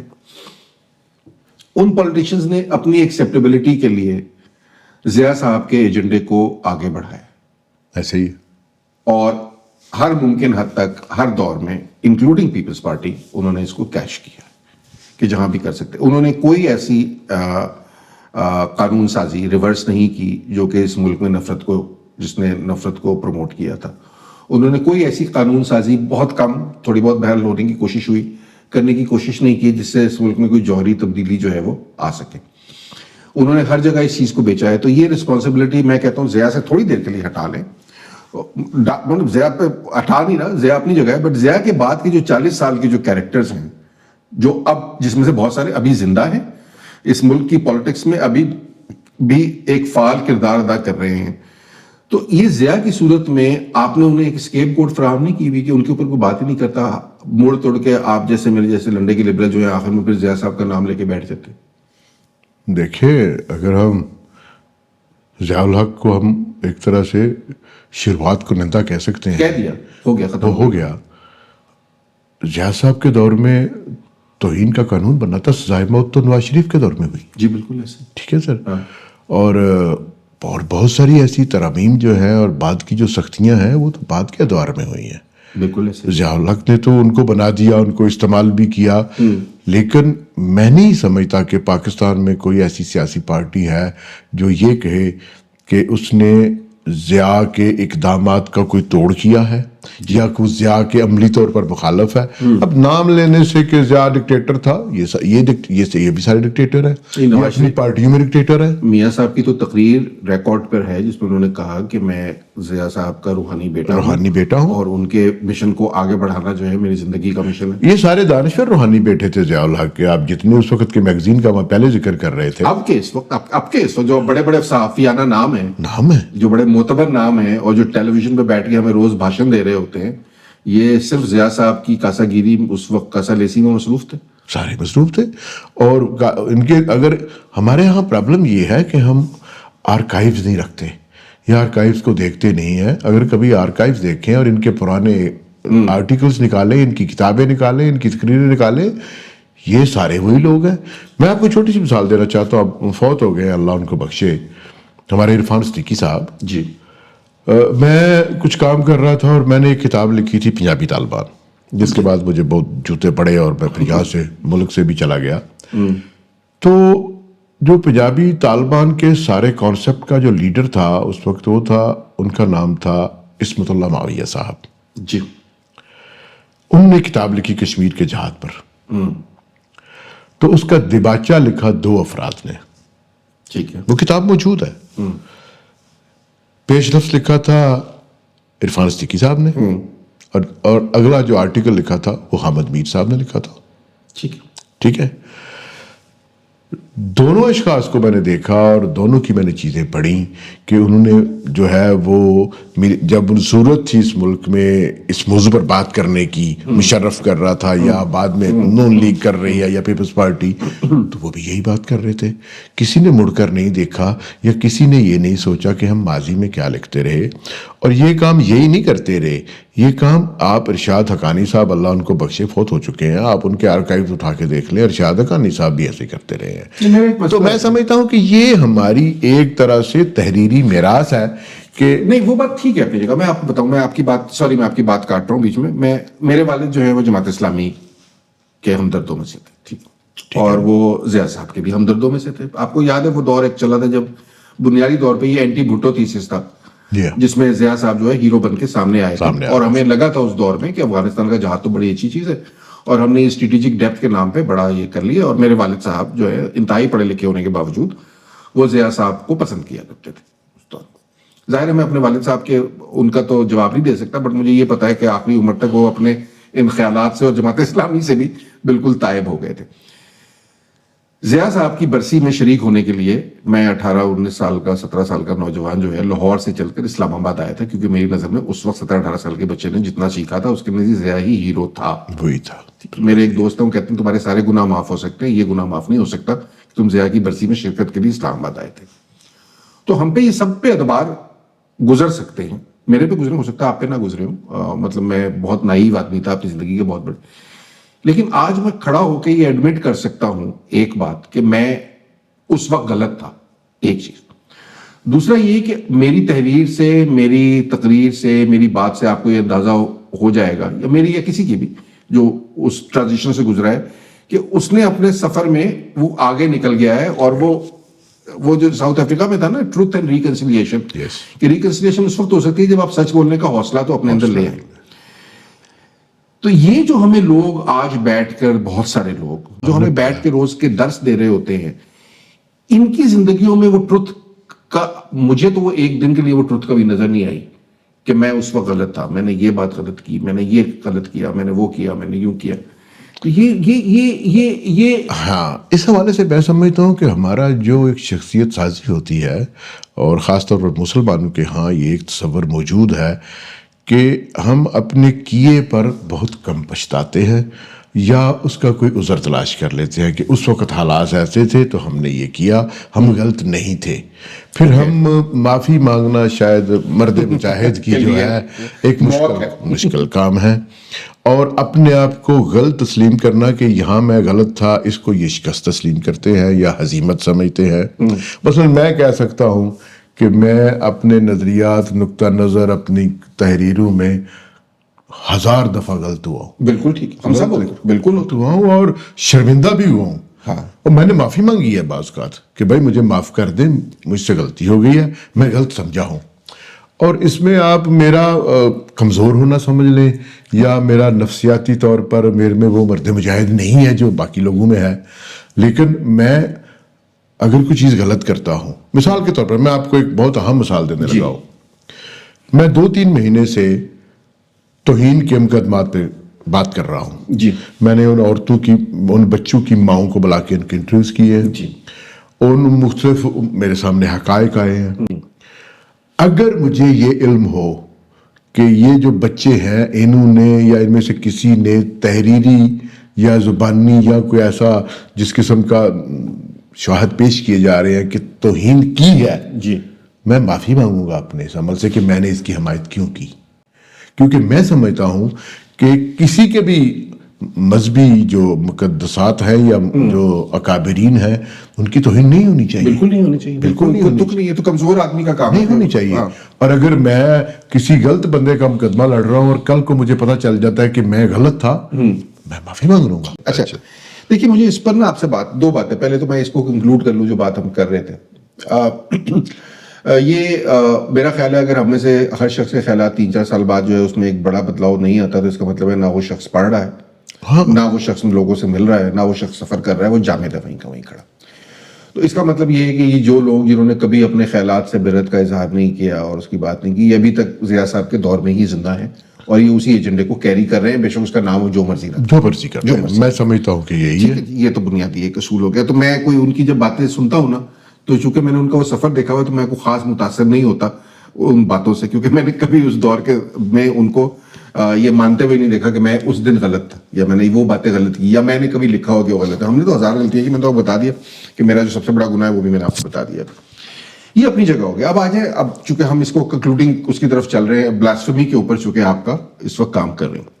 بلیک ہول میں 2-4 روز پہلے جب ہوا اس میں نے ایک سوال بھی آپ کے سامنے رکھا. میرے کچھ مسائل ہیں اس پورے سینیریو کے اندر.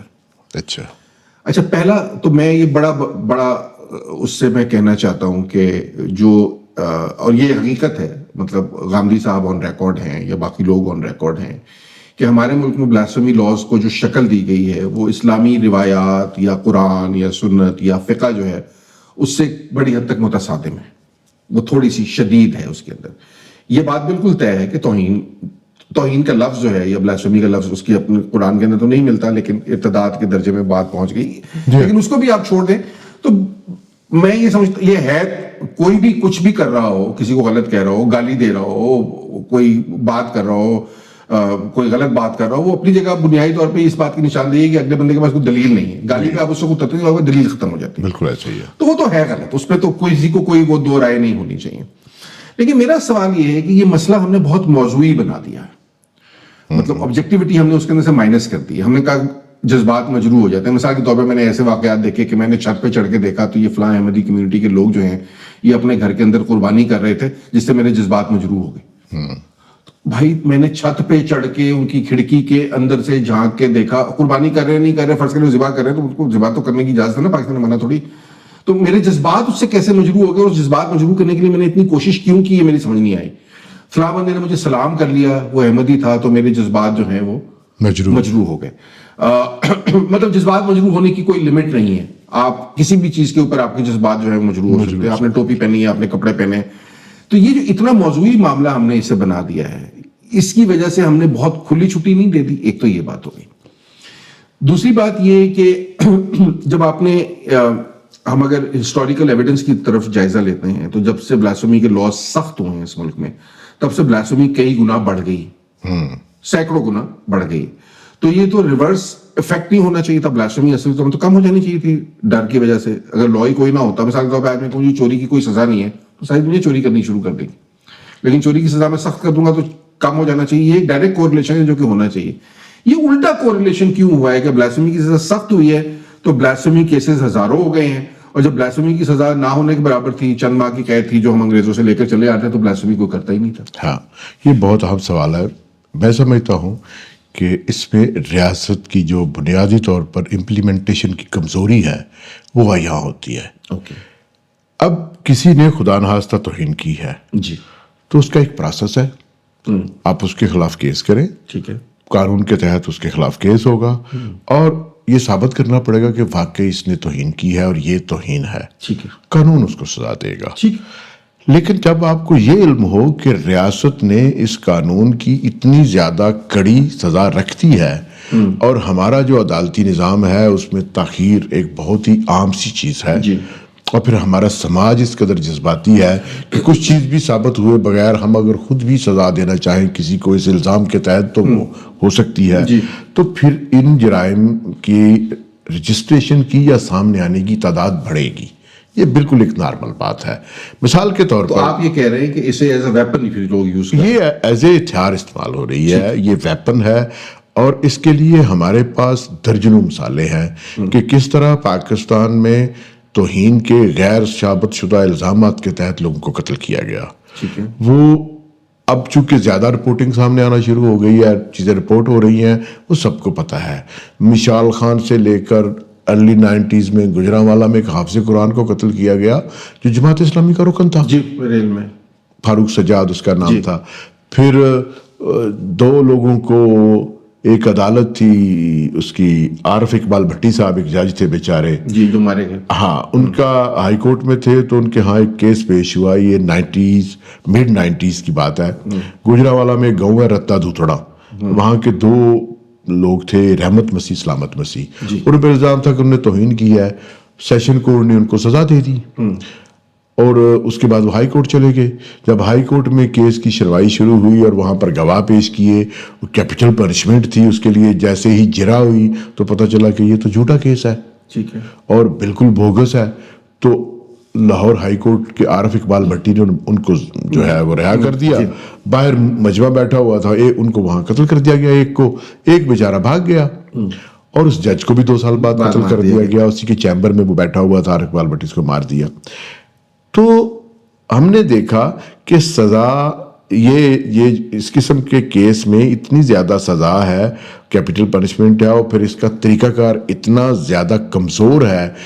کیونکہ مثال کے طور پر ہمارا کیمرہ مین اور میں, یا کیمرہ مین اور آپ مل جائیں اور آپ یہ طے کر لیں کہ آپ نے مجھے مروانا ہے, تو آپ کو دونوں کو میرا خیال ہے 2 جملے رکھنا پڑیں گے کہ میں نے خدا نخواستہ یہ بولا ہے.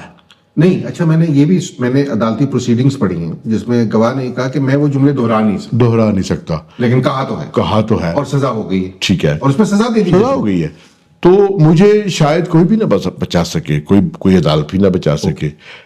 تو ہم نے دیکھا کہ بہت سارے ایسے کیسز ہونا شروع ہو گئے کہ جس کی وجہ سے لوگوں کی زندگیوں کو اجیرن کیا گیا. کبھی لوگوں کی جائیداد پہ قبضہ کرنے کے لیے, کبھی کسی کو سماجی سطح پہ نیچا دکھانے کے لیے, کبھی کسی سے بدلہ لینے کے لیے. اب جو لوگ اس کی وکالت کر رہے ہیں, میں ان سے سوال پوچھنا چاہتا ہوں کہ ایسا کیوں ہوتا ہے کہ کراچی ایئرپورٹ کے کیمرے میں سامنے آ رہا ہے کہ جو لڑکی سیکیورٹی پہ کھڑی ہے وہ کرسچن, اس کا نیم جو ہے وہ لکھا ہوا ہے, اور گاڑی والے کو وہ جگہ نہیں دے رہی یا کوئی تقاضا کر رہی ہے شناخت کا, اس کو کہتا ہے پیچھے ہٹ جا, تو کرسچن ہے, میں تیرے سے مقدمہ پرچہ کرا دوں گا. پھر ایسے کیوں ہوا ہے کہ ہم نے پریانتھا کمار جیسے شخص کو یہاں پر مارا, اور کس طرح مارا, کس نے برے طریقے سے. ابھی مہینہ نہیں ہوا گجرانوالا میں ایک یوٹیوب پر ایک ہم ویڈیو دیکھ رہے تھے کہ ایک شخص جو ہے اس کے ہاتھ میں چھری ہے جس سے خون ٹپک رہا ہے, تو محلے دار اکٹھے ہیں, انہوں نے کہا بھائی کیوں مارا ہے تم نے؟ تو اس نے کہا میں نے اپنی پھپھو کو قتل کیا. یہ توہین رسالت کی ہے اس نے, حالانکہ اس نے وہ پھپھو نے اپنا کوئی زمین کا حصہ مانگا تھا ان سے. مشال کا واقعہ ہوتا ہے, اس کے تین بہنیں مار دیتی ہیں ایک بندے کو, ایک مولوی صاحب مر جاتے ہیں, آپ کو اس کے بعد ان کی گاڑی کو آگ لگا دی جاتی ہے. ایک سیاہ سیالکوٹ کا جاتا ہے سوات, وہ مر جاتا ہے وہاں پر, کمرے کا جھگڑا ہوتا ہے کرائے کا, اس پہ توہین کا الزام لگتا ہے, مر جاتا ہے. تو آپ نے ٹھیک ہے, مجھے اس جرم کی سزا میں سزائے موت ہونے سے مجھے کوئی اعتراض نہیں ہے کہ آپ کیپٹل پنشمنٹ اگر آپ کی کر رہی ہے پارلیمنٹ تو کر دے, لیکن خدا کے لیے یہ دیکھیں کہ اس سے غلط لوگوں اور معصوم لوگوں کو سزا نہ ملے. اچھا میں اس میں پروسیجرل نا میں آپ سے 2-3 سوال آپ کے سامنے رکھنا چاہ رہا ہوں. دیکھیے میں یہ بڑا کلیئر ہوں اس معاملے میں کہ قرآن میں توہین کا لفظ کہیں موجود نہیں, ٹھیک ہے. ہمارے پاس کچھ روایات ہیں, اور وہ روایات کے اندر بھی اگر ان کی آپ پوری اس میں جائیں تو اس کے اندر قانون سازی کا عمل ہمیں کہیں نہیں ملتا. فقہ کے اندر بہرحال اس کو سزا کے طور پہ رکھا گیا, ٹھیک ہے. لیکن فقہ کے اندر جو واحد اصول ہے, اور یہ میں یہ باقاعدہ بڑی اس سے کوٹ کر رہا ہوں, تو انہوں نے کہا کہ جب آپ توہین کرتے ہیں تو گویا آپ ارتداد کے درجے میں پہنچ جاتے ہیں, یعنی آپ مرتد ہو جاتے ہیں, اور ارتداد کی وجہ سے آپ کو موت کی سزا دی جا سکتی ہے. اب ارتداد کے لیے 2 اصول جو ہیں وہ بنیادی طور پر میرے سامنے آتے ہیں. پہلا یہ کہ مرتد وہ ہو سکتا ہے جس نے اپنی مرضی سے کلمہ پڑھا ہو, مطلب میں نے اسلام قبول کیا اور پھر میں اسلام سے پھر گیا, باہر نکل گیا, ٹھیک ہے. پھرنا ہوتا ہے نا, آپ نے ایک چیز قبول کی اور اس سے آپ پھر گئے, نکل گئے. As a matter of fact اس کا مطلب یہ ہے کہ کسی غیر مسلم کے اوپر تو یہ مقدمہ, جو فقہی اصول ہیں, غیر مسلم کے اوپر مقدمہ قائم ہو ہی نہیں سکتا. غیر مسلم اس ڈیفینیشن سے نکل جاتے ہیں. مسلمان کا مسئلہ یہ ہے کہ اس ملک کے جو 99.99% مسلمان ہیں وہ بائی برتھ مسلمز ہیں. اس میں سے کسی نے اسلام پڑھ کے قبول نہیں کیا, مطلب جو کنورٹ ہوئے وہ چند ایگزامپل آپ کو مل جائیں گی کہ محمد یوسف نے, چلے وہ کہے اس نے میں نے پڑھ کے میں نے اسلام قبول کیا, تو ہمیں ایک ایویڈنس مل رہی ہے اگر اس کے اوپر ہی بات تو اس نے اسلام قبول کیا. باقی ہم تو سب تو قبول کر کے پھرنے والی سوال بھی وہاں پر نہیں آ سکتا. چلیں یہ بھی, اس کو بھی ایک طرف رکھ دیتے ہیں. اور تیسرا یہ ہے کہ جو ہمارے یہاں جو معروف فقہ حنفی یا پھر سیکنڈری اسٹیج کے اوپر شافعی یا مالکی اس کے اندر آ جاتا ہے, حنبلی کے اندر, تمام کے اندر توبہ کی گنجائش موجود ہے کہ آپ نے اگر کر بھی دیا ہے اور ثابت بھی ہو گیا ہے تو آپ کو 3 دن دیے جائیں گے, کہیں 4 دن ہے, کہیں ٹائم دیا گیا ہے, اس میں آپ توبہ کر لیں تو آپ کو معافی مل جاتی ہے. ہمارے قانون میں یہ ساری گنجائشیں موجود کیوں نہیں؟ فرض کریں آپ نے قانون بنا لیا, ہم اس کے اوپر بات کر سکتے ہیں, بحث کر سکتے ہیں. مسئلہ یہ کہ یہاں قانون پہ بات کرنا بھی توہین سمجھا جاتا ہے نا. حالانکہ قانون پہ بات کرنا تو ایک ڈسکشن ہے جورسپروڈنس کی, کہ اس کے مسئلے کے گورنر قتل ہو چکا ہے, گورنر قتل ہو چکا ہے, تو چلیں اس پہ تو ہم بات نہیں کرتے. لیکن فقہ میں یہ جو فقہ آپ نے جس کو بنیاد بنا کر اس کو کیا, اور ضیاء صاحب سے زیادہ اس فقہ کا کون حمایتی ہوگا, تو ضیاء صاحب نے تو موت کی سزا رکھی نہیں. تو ضیاء صاحب نے ایک تو موت کی سزا کیوں نہیں رکھی, اور یہ بعد میں کیوں خیال آیا ہمیں, اس وقت خیال کیوں نہیں آیا, اور اس سے پہلے پاکستان بنا تب اسلام جو تھا اس میں کوئی سکن تھا. جب یہ 9 ستاروں کی تحریک نظام مصطفیٰ کی چلی تو اس کے اندر یہ اس کے لیے سزائے موت کی سفارش کیوں نہیں کی گئی جب احمدیوں کو انہوں نے دائرہ اسلام سے نکالا. اور چلے بعد میں اگر یہ اب بھی کر لیا تو یہ جو فقہ میں بھی گنجائش ہے یہ ساری امپلیمنٹ کیوں نہیں کی گئی؟ ان سوالوں کے کوئی جواب دینا پسند کرے گا اس ملک میں؟ میرا خیال ہے کہ یہ ان سوالوں کا جواب نہیں دے سکتے. اس کی وجہ یہ ہے کہ یہ سارے اضافے جو ہیں ان کے مقاصد تھے.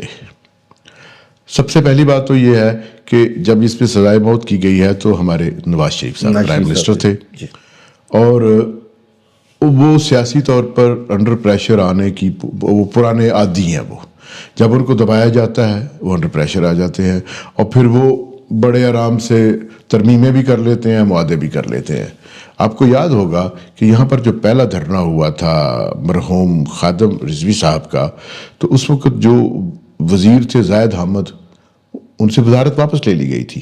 وزارت قانون ان سے واپس لے لی گئی تھی, اور وہ جو کوئی ترمیم کرنا چاہ رہے تھے, مجھے تو سچی بات ہے ابھی تک اس میں ایسی کوئی سکم نظر نہیں آیا کہ وہ کوئی ایسا قانون لانا چاہ رہے تھے یا اس کو ختم کر, کچھ بھی نہیں تھا وہ. لیکن اس کو ایک ہوا بنا کر یہاں پر تماشا لگا رہا, اور اس کے بعد وہ اپنی وزارت چھوڑ. ان سوالوں کا جواب نہیں دینا, فیئر انف, ٹھیک ہے, آپ نے کر دیا, قانون بنا دیا. قانون ریورس کرنے کا اختیار نہ آپ کا ہے نہ میرا ہے, یہ پارلیمنٹ کا سوال ہے. وہ کبھی کسی نے سوچے کہ کیا قانون ہونا چاہیے. میرا سوال کچھ اور, بہت معروضی حوالے سے FIR درج ہو جاتی ہے. جی ٹھیک ہے. معروضی کہہ رہا ہوں, بہت موضوعی حوالے سے, میرے جذبات مجروح ہو گئے, فلاں نے یہ بات کی تھی, وہ ہو گئی, درج ہو گئی, فلاں نے دیوار پہ کچھ لکھ دیا تھا, فلاں نے واٹس ایپ میں کچھ بھیج دیا تھا. بہت سی دفعہ شہادت بھی نہیں ہوتی, فلاں نے تقریر یہ کر دی تھی, تقریر کا کوئی ریکارڈ نہیں ہے, لیکن جنید حفیظ جو ہے وہ پڑا ہوا ہے جیل میں. کسی سٹیج پر یہ ثابت ہو جاتا ہے ہائی کورٹ میں یا سپریم کورٹ میں. دیکھیں لوور کورٹس والے تو عارف اقبال بھٹی صاحب کے میرے خیال مرنے کے بعد انہوں نے فیصلہ کر دیا ہے کہ توہین کا کیس آئے گا تو آنکھیں بند کر کے ہم نے سزا سنا دینی ہے, اوپر سے جا کے بری ہو جائے گا. وہ تو کہتے ہیں, وہ دوران سماعت کہتے ہیں بھائی ہائی کورٹ جا کے بری ہو جانا, سانو نہ مرواؤ. اور کس دن ہوئے گا ہائی کورٹ والے بھی ڈر جائیں گے کہ یار ڈرے پڑے, اور کس دن سپریم کورٹ والے بھی ڈر جائیں گے کیونکہ سپریم کورٹ والے کے سر پہ آپ نے رکھ دیا انعام. یہ آپ کے سامنے سپریم کورٹ والے ڈرے نہیں تھے, سپریم کورٹ والے ڈرے تھے. فائز عیسیٰ کا جو بالکل ٹھیک ہے فیصلہ ریورٹ ہوا تھا, ڈرے ہوئے تھے. اچھا اب یہ تو ڈرا دھمکا کے ہو گیا نا. بٹ ڈرائے دھمکانے کے باوجود فرض کر لیجیے کسی اسٹیج پہ, رمشا کا کیس لے لیجیے, کسی اسٹیج کے اوپر یہ ثابت ہو جاتا ہے کہ بچی نے کچھ نہیں کیا, بچے نے کچھ نہیں کیا, کسی اور نے کچھ نہیں کیا, نہیں کی. تو جو الزام لگانے والا ہے, جس نے اس کی زندگی کے اتنے سال چھین لیے, جس نے اسے اس پریکیریس پوزیشن میں ڈال دیا جہاں اس کو موت کی سزا ہو سکتی تھی یا موب لنچنگ ہو سکتی تھی, اس کے لیے کیا ریکورس ہے آپ کے پاس؟ کچھ بھی نہیں ہے. وہ آپ کے پاس دفعہ 81 ہے کہ وہ اس پر جو ہے وہ جھوٹ کا, اس نے جھوٹا الزام لگایا, اس پر وہ مقدمہ ہوگا, وہ جو بیلیبل ہے, شام کو بیل ہو جائے گی تو اگلے دن بیل ہو جائے گی, اور اس کے بعد اس کی میکسیمم سزا میرے خیال سے 1.5 سال ہے, اس سے بھی کم ہوگی. وہ بھی کسی کو نہیں ہوئی, کچھ نہیں ہوتی ہے, وہ نہیں ہوتی. ہمارے سامنے کتنے قتل ہوئے, اس کو نہیں ہوئی نا, جو رمشا پہ جس پہ لگایا اس کو تو نہیں ہوئی. اس کو نہیں ہوئی. مشال خان کے ان کو کب ہوئی ہے, پریانتا کمار کے لوگوں کو کب ہوئی ہے, اور ہم کو پتا ہے کہ جھوٹے الزام لگے, سب جھوٹے الزام ثابت ہو گئے کہ جھوٹے الزامات تھے. کب ہوئی؟ ایک سزا ہوئی ہے, اور وہ چونکہ قتل کیا تھا انہوں نے اپنے ممتاز قادری نے, تو وہ اور طرح جرم ہی اور تھا. نہیں وہ تو کہانی اور ہے نا, میں تو صرف بات کر رہا ہوں کہ آپ نے جھوٹا الزام لگانے. بس دیکھیں پہلے تو آپ ادھر آئے کہ جو علماء اکرام جو ہے وہ سہون یا کسی جذبے کے تحت جب توہین کر جاتے ہیں, جو ہمارے معیارات بن گئے ہیں توہین جانچنے کے, اس وقت کیا ہوتا ہے؟ جنید جمشید یہ بات کر گیا, وہ معاف ہو گیا. طارق مسعود معاف ہو گیا, طارق جمیل صاحب معاف ہو گئے, عمران خان معاف ہو گیا, اور محمد علی مرزا کا بھی کوئی آگے پیچھے ہو گئی کہانی. ہاں تو بھائی مسئلہ یہ ہے کہ آپ کوئی ایک سٹینڈرڈ تو ہے نہیں ہے یہاں پر. دوسری میں یہاں پر جو بات کرنا چاہتا ہوں کہ اگر اب آپ کو پتا ہے کہ جو 298A ہے اور 298B جو تھی وہ پہلے بیلیبل تھی, اب وہ نان بیلیبل ہے. اب اس میں 10 سال قید ہے اور دوسری میں 25 سال قید ہے. یہ ہے توہین صحابہ سے متعلق. اگر کسی دن اٹھ کر کسی نے پرچہ کروا دیا اہل تشیع پر کہ ان کا جو عقائد ہے صحابہ کے بارے میں وہ اس قانون کے تحت, تو پھر توہین کے زمرے میں آتے ہیں. بالکل آتے ہیں. اور یہ اس کے اوپر بہت سوال بھی انہوں نے اٹھائے تھے جب یہ ہو رہا تھا. ٹھیک ہے, تو کون سا جج جو کہے گا کہ نہیں ان کو سزا نہیں دینی؟ آپ پوری کمیونٹی کو کیسے پرسیکیوٹ کر سکتے ہیں؟ جو قانون ہے اس کے مطابق تو کر سکتے ہیں. اوکے, جو قانون آپ نے بنایا ہے, مثال کے طور پر خلفائے راشدین کے حوالے سے یا دیگر صحابہ اکرام کے حوالے سے جو ہمارے اہل تشیع حضرات کے جو تصورات ہیں یا جو عقائد ہیں تو توہین کے زمرے میں آتے ہیں. پھر آپ کیا کریں گے؟ کتنے پرچے دیں گے؟ پھر آپ کو شاید اس وقت آپ یہ سمجھیں کہ ایران ساتھ ہے, ان کے ساتھ سلام دعا, کچھ تیل ویل بھی مل جاتا ہے, چلو ابھی ان پہ پرچے نہیں دیتے. لیکن پھر تو یہ اٹھ کے کھڑے ہو جائیں گے جو روزانہ غیر ثابت شدہ جو چیزیں ہیں ان کو وہ سوشل میڈیا پہ لگا رہے ہیں. کیا وجہ ہے کہ بلاسفمی جو ہے وہ دنیا کے کسی ترقی یافتہ ملک میں جن کا تعلیمی معیار بہتر ہے, جن کی انوویشن بہتر ہے, جہاں کے لوگ ہم زیادہ خوشحال ہیں, جہاں ایمانداری زیادہ ہے, وہاں پہ جرم نہیں؟ میں سمجھتا ہوں وہ سمجھتے ہیں یہ کہ مذہب کو اور مذہبی عقائد کو ان چیزوں کو ٹول نہیں بنانا چاہیے. یہ ان کے ہاں ایک کور انڈرسٹینڈنگ ہے کہ اگر وہ اس کو ٹول بنانے پہ آئیں گے تو پھر وہ سنبھال نہیں پائیں گے. مثال کے طور پر سعودی عرب میں سزائے موت نہیں ہے. اگر دیکھا جائے تو وہ تو جائے پیدائش ہے اسلام کی. جی بالکل. اور وہاں پر نہیں ہے. اور بہت سارے ممالک میں نہیں ہے. میرے خیال میں دنیا میں شاید 7 پاکستان ہے ملک ہیں شاید، جہاں تک میرا خیال ہے 6-7 ملک ہیں جن میں ہے. جن میں ہے 57 اسلامی ملک ہیں نا. 57 میں اگر مجھے from the top of my head میرا خیال ہے 6 یا 7 ملک ہیں جہاں پہ یہ ہے، اور جہاں پہ ایکٹیولی امپلیمنٹ ہوئی ہے وہ تو صرف پاکستان اور یہ افغانستان جیسے ہی ملک ہیں.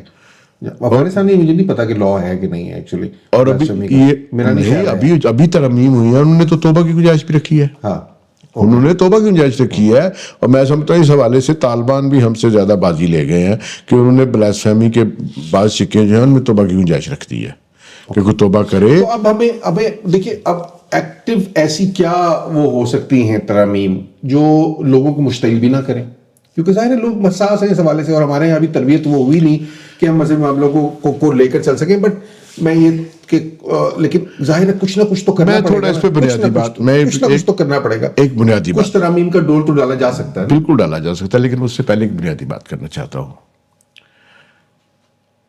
آپ نے کبھی کسی کو توہین کرتے سنا ہے؟ نہیں دیکھا ہے ظاہر ہے نہیں. لکھتے ہوئے؟ یا پاکستان میں آپ نے ایسا لٹریچر دیکھا جو توہین آمیز ہو مذہبی حوالے سے؟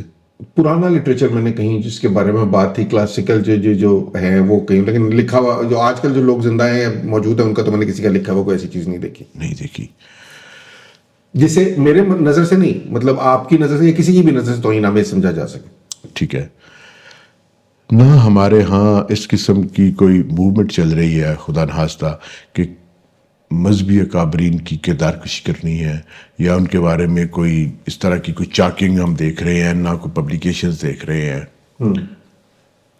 کوئی آرگنائزڈ کوئی ہمیں کوئی چیز کو سراغ نہیں ہے. نہیں تو پہلے تو یہ دیکھنا پڑے گا کہ کیا اس سوسائٹی میں، کیا اس کلچر میں توہین کا رواج ہے؟ بالکل نہیں ہے.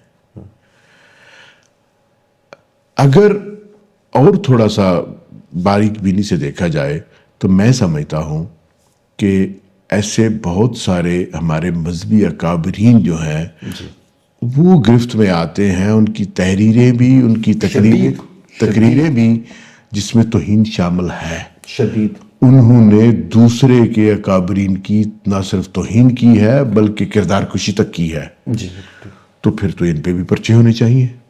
بھی یہ کیوں بچ جاتے ہیں؟ جو چیز نظر نہیں آ رہی، جس کے بارے میں سماجی طور پر محال ہے تلاش کرنا کہ میرے محلے میں کوئی غیر مسلم جو ہے وہ نعوذ باللہ توہین کرے گا، میں نہیں دیکھا میں نے آج تک. میرے محلے میں میرا پڑوسی جو کسی دوسرے مسلک سے ہے وہ توہین کرے گا، یہ میں اس تجربے سے نہیں گزرا. لیکن مجھے اتنا پتہ ہے اور میں یہ ثابت کر سکتا ہوں کہ میرے محلے میں ہی، میرے شہر میں ہی مسالک کے جب میں مبلغین کی طرف آؤں گا یا ان کی تحریروں تقریروں کی طرف کے آؤں گا تو میں آپ کو توہین نکال دوں گا کہ یہ اس نے فلاں کے بارے میں توہین کی ہے، فلاں کی مقدسات کے بارے میں توہین کی ہے. اور ہمارا جو قانون ہے وہ تو یہ بھی کہتا ہے کہ آپ کسی کے بھی نظریے، کسی کی بھی شخصیات کی توہین نہیں کر سکتے، آئین اجازت ہی نہیں دیتا. نہیں، اور توہین مذہب جو ہے وہ صرف اسلام کو نہیں کور کر رہا نا، وہ تو باقی مذاہب کو بھی تمام مذاہب کو کور کر رہا ہے. ٹھیک ہے، تمام مذاہب کو کور کر رہا ہے. آپ ہندوازم کی بھی نہیں کر سکتے، آپ کرسچینٹی کی بھی نہیں کر سکتے، آپ یہودیوں کی بھی نہیں کر سکتے. مجھے یہ بتائیں، مجھے آپ کہتے ہیں جی قانون کی روح سے کہ قادیانی جو ہے وہ دار اسلام سے خارج ہے، ایک اور مذہب ہے وہ. ٹھیک، قانون بن گیا نا؟ ہاں بن گیا. آپ کو یہ بھی پتا ہے کہ ان کے مذہب کا پیشوا کون ہے؟ جی بالکل سب کو پتا ہے.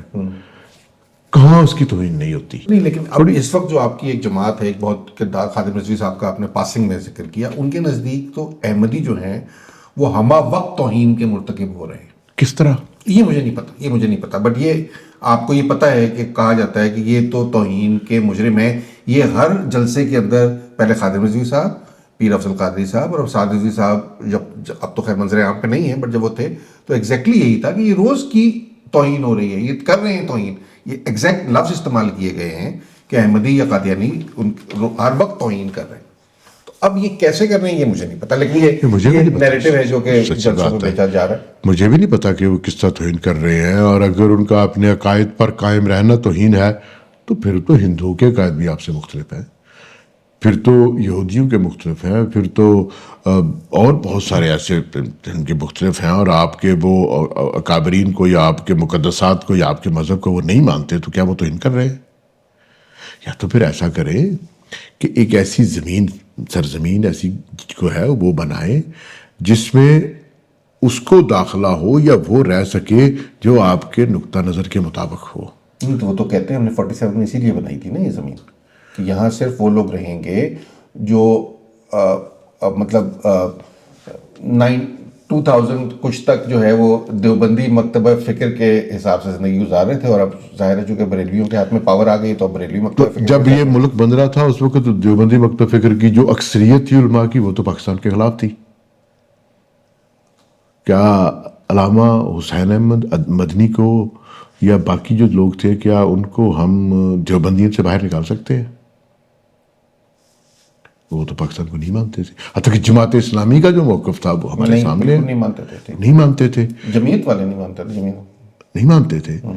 تو ان کے بارے میں کیا فیصلہ کرنا ہے؟ پتہ نہیں. ان کے بارے میں کچھ فیصلہ ہونا چاہیے. بعد میں انہوں نے ان کو عقل آ گئی, رجوع کر لیا. پاکستان بننے کے بعد انہیں عقل آ گئی تھی ان کو, پہلے عقل نہیں تھی ان میں. یہ تو میں نہیں کہتا, لیکن پاکستان بننے کے بعد انہوں نے کہا نہیں ٹھیک ہے ہو گیا جو ہو گیا.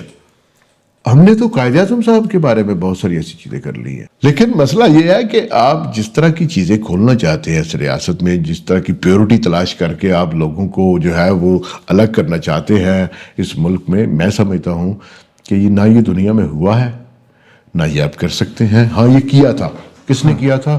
یہ کیا تھا روانڈا میں ہوتوس نے اور تتسیوں نے, کہ جہاں پر پیمانے رکھے ہوئے تھے اور آپ ناک ناپتے تھے کہ ہوتو کا ناک کتنا ہوتا ہے, انگلی کتنی لمبی ہوتی ہے. یہاں آپ کیا ناپیں گے؟ لیکن یہ ایک اور مزیدار میں چیز آپ کو یہاں بتانا چاہوں کہ جیسے جیسے یہ سختی بڑھ رہی ہے, چونکہ یہ چوطرفہ ہے, ہر طرف ہے, اب ہر مذہب مسلک کے ماننے والوں نے اپنے اپنے جو ہے وہ امتیازی نشانات بنا لیے ہیں. جی بالکل بنا لیے. پگڑیوں کے رنگ طے ہو گئے ہیں, لباس کے رنگ طے ہو. آپ کسی سنی کا نام مالک اشتر نہیں دیکھیں گے, ٹھیک ہے نا. اور یہی میں آپ کو بتانا چاہتا ہوں کہ کسی شیعہ کا نام معاویہ نہیں دیکھیں گے. ایسا کچھ آپ ڈیفرینشیٹ کر لیے نا, آپ کو پتہ چل گیا نا. اور اگر آپ اس کو باریک بینی سے دیکھیں تو اب آبادیاں بھی مختلف ہونا شروع ہو گئی ہیں. جی بالکل ہو گئی, بالکل. ٹھیک ہے, یہ جعفریہ کالونی ہے, یہ فلاں کالونی ہے, یہ اس کی کالونی ہے. پھر علامتیں ہیں ہمارے ہاں جو علامتیں بتا دیتی ہیں کہ یہ کون ہے. اگر آپ اس تقسیم کو مزید گہرا کرنا چاہتے ہیں تو میں آپ کو بتاؤں. نہیں, میں کرنا نہیں چاہتا, تو ہو رہی ہے نا. پھر ایک ایسا وقت نہ آ جائے جو ہم دیکھ چکے ہیں عراق میں کہ ایک پل پہ سنی ناکہ ہے, دوسرے پل پہ شیعہ ناکہ ہے. وہ شناختی کارڈ چیک کر رہے ہیں, ملیشیاز بنیں گی پھر. ہاں, وہ آپ کی پشتیں چیک کر رہے ہیں کہ زنجیر زنی تو نہیں کی اس میں. پشتیں تو یہاں چیک ہونی شروع ہو گئی ہیں نا. دیکھیے میں گونر فارم سے جب بھی گزرتا ہوں گلگت جاتے ہوئے, تو اب تو خیر شاید انہوں نے ہٹا دی ہیں, بٹ وہ جلی ہوئی بسیں وہاں کھڑی تھیں برسوں. جی ہاں بالکل. جن سے انہوں نے اتارا اور ان کے گلے کاٹے اور ان کی پشت جو ہے وہ چیک کی گئی, اور اس کی ویڈیو بنی باقاعدہ, ہم سب نے دیکھی. تو یہ تو یہاں چیک ہوتی نہیں. تو پھر مسئلہ یہ ہے کہ آپ جس باریک بینی کی طرف ہمارے جو مذہبی عبائدین ہیں وہ جا رہے ہیں, اور جس طرح کی یہ تطہیر چاہتے ہیں, جس طرح کی یہ صفائی چاہتے ہیں, اس میں ریاست نہیں ہوگی پھر. اور دوسری میں بات کرنا چاہتا ہوں, ہو سکتا ہے لوگ ناراض ہوں اس سے, سر انٹرنیشنل لا جو ہے اس میں اتنی لچک ہے کہ ریاستوں کی سرحدیں نہیں ٹوٹتی ہیں. سر ریاستیں اپنی سرحد کے اندر ٹوٹ جاتی ہیں. افغانستان کہ ایک انچ نہیں ہل سکا, نہ شام ہل سکا, نہ لیبیا ہل سکا, نہ عراق ہل سکا. یوگوسلاویا ہل گیا نا, وہ ہلا ہے بعد میں, لیکن اس کی جو ہے وہ دیکھا, وہ بھی تقسیم جو ہے وہ پھر نظریات, وہ عقیدے کی بنیاد پہ پھر ہوئی نا, ہوئی ہے ساری, اور بہت خونریز ہوئی ہے. ہاں, اگر آپ یہاں کرنا چاہیں گے تو آپ کیا کریں گے؟ مثال کے طور پر میں میڈیا میں کام کرتا ہوں, کیوں یہ ہمیں نہیں پتہ چلتا کہ 1.5 سال سے پاکستان کا کیا حال ہے؟ کسی کو پتا ہے؟ ہاں ٹھیک ہے, نہیں پتا ہے. نہیں پتا. اب جو صورتحال اس وقت ہوتی جا رہی ہے, اور جس طرح سے تقسیم بڑھ رہی ہے, اور جس طرح سے خدا نخواستہ ایک مرتبہ پھر فرقہ وار جو دہشت گردی ہے وہ واپس آ رہی ہے, اور وہ آپ کے دروازوں پر دستک دے رہی ہے, اور امام بارگاہوں پہ حملے شروع ہو چکے ہیں, مساجد پہ ہو رہے ہیں, ہماری سیکیورٹی فورسز پہ حملے ہو رہے ہیں, ہمارے کتنے زبردست قسم کے جو آفیسرز ہیں وہ بیچارے شہید ہو رہے ہیں. کرنل مرا ہے کل, وہ ایک بیچارہ. کیا اس سے آپ کو کیا حاصل ہوگا؟ نہیں مجھے ان سب سے زیادہ جو الارمنگ لگا وہ یہ کہ زعفران وزیر کو آپ اٹھا کے لے گئے اور آپ نے کہا کہ تم نے ویڈیو کیسے بنائی، یہ آپ کی سرحدوں کے اندر ہو رہا ہے، یہ افغانستان جا کے آپ نے نہیں ان کو پکڑا، یہ تو یہاں پہ ہو رہا ہے وزیرستان بیسیکلی. اب تو وہ بھی نہیں رہا، اب تو وہ فاٹا بھی نہیں رہا نا، اب تو وہ NMDs ہیں، اب تو ڈسٹرکٹس ہیں. مجھے سمجھ نہیں آتی کہ آپ کن کن بنیادوں پہ پھر تطہیر کریں گے. سلوشن بتائیے، ساری باتیں آپ نے کر لیں، سلوشن بتائیے، کوئی ہے سلوشن؟ میں سمجھتا ہوں کہ سلوشن یہی ہے کہ ریاست آگے بڑھے اور ریاست عقائد، مسالک، ان تمام چیزوں سے بالا تار ہو کر یہاں قانون بنائے. روک لیں دیجیے، کیا آپ کو نظر آتا ہے کہ اگلے 50 سال میں بھی اس ملک میں کوئی سیکولر آئین کی بات کرنے کے قابل ہوگا؟ سیکولر آئین تو بہت بات کی بات ہے، سیکولر کی بات نہیں ہوگی یہاں پر. اس کے بارے میں جو آپ سن رہے ہیں، آپ سیکولر کہیں، آپ کو لوگ جو ہے وہ گھر سے اٹھا دیں، چلو اٹھتا ہوں تو سیکولر ہے. ان کو پتہ نہیں ہے سیکولر کیا ہے، نہیں پتہ ہے. اگر آپ کوشش کر کے، ہم معذرت خواہانہ طور پر کہتے ہیں یار یہ اسلام بڑا سیکولر مذہب ہے، اور سیکولر کا مطلب یہ نہیں ہے اللہ دینیت نہیں ہے. سیکولر کا مطلب ایک طرح سے ایک توازن ہے، اسکیل سے نکلا ہے. دیکھیے سیکولرزم، میرا اپنا فلسفہ یہ ہے کہ انسان سیکولر نہیں ہوتا. میں اب آپ کو بتاتا ہوں کیوں میں کہہ رہا ہوں. انسان جو ہے وہ کوئی نہ کوئی وہم یا کوئی نہ کوئی عقیدہ رکھتا ہے، وہ اس کے ساتھ مخلص بھی ہوتا ہے. آپ سنی ہیں تو آپ کہیں گے یار میرا عقیدہ ٹھیک ہے.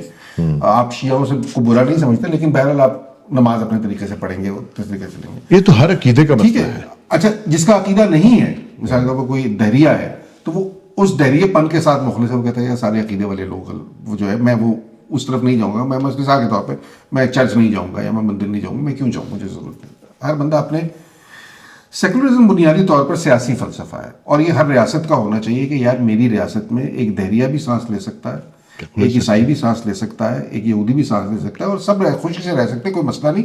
بیکاز ہر بندے نے اپنی اپنی کام کرنا ہے، کوئی ایشو نہیں ہے مجھے اس کے ساتھ. تو یہ ریاست کا کام ہے کہ سیکولر ہونا. اگر ریاست سیکولر نہیں ہے تو لوگوں کے اندر سیکولر اقدار نہیں پنپ سکتی. پھر ریاست آپ کو یہ بتائے گی کہ کوئی ایک غالب عقیدہ ہے جس کی انٹرپریٹیشن سب سے اہم ہے، اور اس کے حساب سے لوگوں کو چلنا ہے. اور وہاں جو لوگ ہوں گے یا تو وہ اس عقیدے کی طرف چلے جائیں گے، یا وہ اس عقیدے کی کوئی ایسی وہ نکالیں گے جس کے تحت ان کو پاور مل جائے. تو یہ پاور گیم ہے نا. سیکولر کے اندر عقیدے کی پاور نہیں رہتی. عقیدہ بنیادی طور پہ آپ کا انتخاب بن جاتا. اور دیکھیے عقیدہ پیور وہی ہوتا ہے جو میرے بغیر کسی طاقت کے حصول، بغیر کسی لالچ، بغیر کسی خواہش کے میرے اندر ہو. کہ یار مجھے خدا پسند ہے تو مجھے خدا پسند ہے نا. مجھے نماز پڑھنے میں اطمینان ملتا ہے تو مجھے نماز پڑھنے میں اطمینان ملتا ہے. نماز پڑھنے سے میں نے طاقت ڈرائیو نہیں کرنی. لیکن میں یہاں ایک اور سوال اٹھانا چاہتا ہوں، وہ یہ ہے کہ یہاں پر ہم ہر قسم کی اسلامائزیشن چاہتے ہیں، اور بہت ساری جگہوں پر ہم مسلکی ہر چیز اپنے اپنے مطابق چاہتے ہیں. ہم ایمانداری کیوں نہیں چاہتے؟ کیا نہیں چاہتے؟ ایمانداری کیوں نہیں چاہتے؟ ہم انصاف کیوں نہیں چاہتے؟ ہم صفائی کیوں نہیں چاہتے؟ کیا وجہ ہے کہ پورے ملک میں ایک بھی ایسا میڈیکل سٹور نہیں ہے جہاں سے آپ کو دوائی آپ کو ٹھیک دوائی مل جائے گی؟ ایک بھی پورے ملک میں ایسی دکان نہیں ہے جہاں سے آپ کو دودھ خالص مل جائے گا؟ کیا وجہ ہے؟ یا یہ توہین انسانیت نہیں ہے؟ میں نے ایک دفعہ پیو نے 2012 میں ایک سروے کیا تھا. وہ سروے یہ تھا کہ دنیا کے ممالک لوگوں سے پوچھا گیا کہ آپ کی روزمرہ کے فیصلوں میں مذہب کتنا دخیل ہے. تو جو سب سے اس میں ٹاپ پہ ملک تھے نا، وہ پاکستان، بنگلہ دیش، یہ وہ اس طرح کے ملک تھے سارے. 90%، 95%، 96%. دنیا کے ہر ہیومن انڈیکس کے اوپر یہ بدترین ملک تھے، ایمانداری کے لحاظ سے، صفائی کے لحاظ سے، تشدد کے لحاظ سے. اور اس میں جہاں مذہب سب سے کم دخیل تھا وہ تھے لکسمبرگ، نیوزی لینڈ، یہ وہ. مطلب ساری ہمیں صفائی کی مثال دینی ہوگی تو ہم اس کی دیں گے، ہمیں ایمانداری کی مثال دینی ہوگی تو ان کی دیں گے. تو کو ریلیشن اسٹیبلش ہوئی پڑی ہے، صرف اس کے اندر سے دیکھنے والوں عقل مندوں کے لیے نشانیاں ہیں. لیکن میں اسی طرف جب دیکھتا ہوں کہ ایک دوغلا پن یہ دیکھتا ہوں کہ یہ کہتے ہیں کہ ہم اہل ایمان ہیں، ہم پاک ہیں، ہم صاف ستھرے ہیں. بھائی جتنے ہمارے ملک میں جنسی مقدمات ہوتے ہیں، جتنی ریپ ہوتے ہیں، جتنے ہم بچوں کو مارتے ہیں، چلو اس کو چھوڑ دیں. آپ ایک ریپسٹ ہے، وہ مسجد کے اندر ہے یا سڑک پر ہے، وہ ایک اسکول کے اندر ہے، یونیورسٹی کے اندر ہے، جہاں بھی ریپسٹ ہے. مجھے اس سے کوئی پرابلم نہیں ہے کہ اگر کل خبر آئی ہے کہ ایک مولوی نے ریپ کر دیا ہے، تو اگر ایک کسی کلین شیو بابو نے بھی کیا ہے نا کسی، وہ بھی ریپ ہے، اور اتنا ہی وہ غلط ہے، اور اتنا ہی وہ مطلب ہاں ٹھیک ہے. جرم ہے جو میٹر کرتا ہے. بالکل ایک جرم ہے. تو کیا اس پر تو کوئی اتفاق رائے نہیں ہے؟ کیا کتنی یہاں پر جلوس نکلے ہیں جو ریپسٹ کو سزا دینے کے لیے نکلے ہوں؟ میرے خیال میں ایک زینب کا واقعہ ہوا تھا اور 6-7 ایسے واقعات ہوئے تھے, اور اس کے بعد جن لوگوں نے اس کے لیے سزا کا جو مطالبہ کیا یا کوئی خواتین کہیں بیٹھی تھی ان کو کہا کہ یہ موم بتی مافیا ہے. اور میں نے تو اسلام آباد میں بھی ایسا کوئی جلوس نہیں دیکھا, بالکل کوئی ایسا نہ جلوس دیکھا ہے. میں نے تو پارلیمنٹ میں بہت کم گفتگو سنی ہے ان موضوعات پر. کیوں یہ قرارداد نہیں آتی؟ یہ مولوی صاحب نہیں لے کے آتے قرارداد کی ملاوٹ جو ہے اس کے بارے میں تو متفقہ رائے ہے اور حدیث ہے کہ جس نے ملاوٹ کی وہ ہم میں سے نہیں ہے. کتنی کوئی آج تک آپ نے کوئی پارلیمنٹ جلسہ ہوتے دیکھو کہ ملاوٹ کے خلاف, ملاوٹ کے آج تک ایسا آپ نے جو روزمرہ کے ہمارے اصل مسائل ہیں جس سے لوگ مر رہے ہیں, دوائیاں ملاوٹ شدہ ہیں جس سے سینکڑوں لوگ مر جاتے ہیں, آج تک کوئی بھی ایک بھی جو آدمی ہے وہ نہیں بول رہا کہ کیا وجہ ہے کہ پشاور شہر میں 5 سال میں 170 ٹرانسجنڈر بے دردی سے مرڈر ہو جاتے ہیں. وائے؟ اچھا مجھے بتائیں, چلے مولوی نہیں بولا, سیکولر لبرلز نے کیوں کون سا بول لیا؟ وہ تو وہی نہیں بولتے ہیں, وہ بھی اس کی وجہ کیا ہے؟ میری اس کا تھیسس ہے.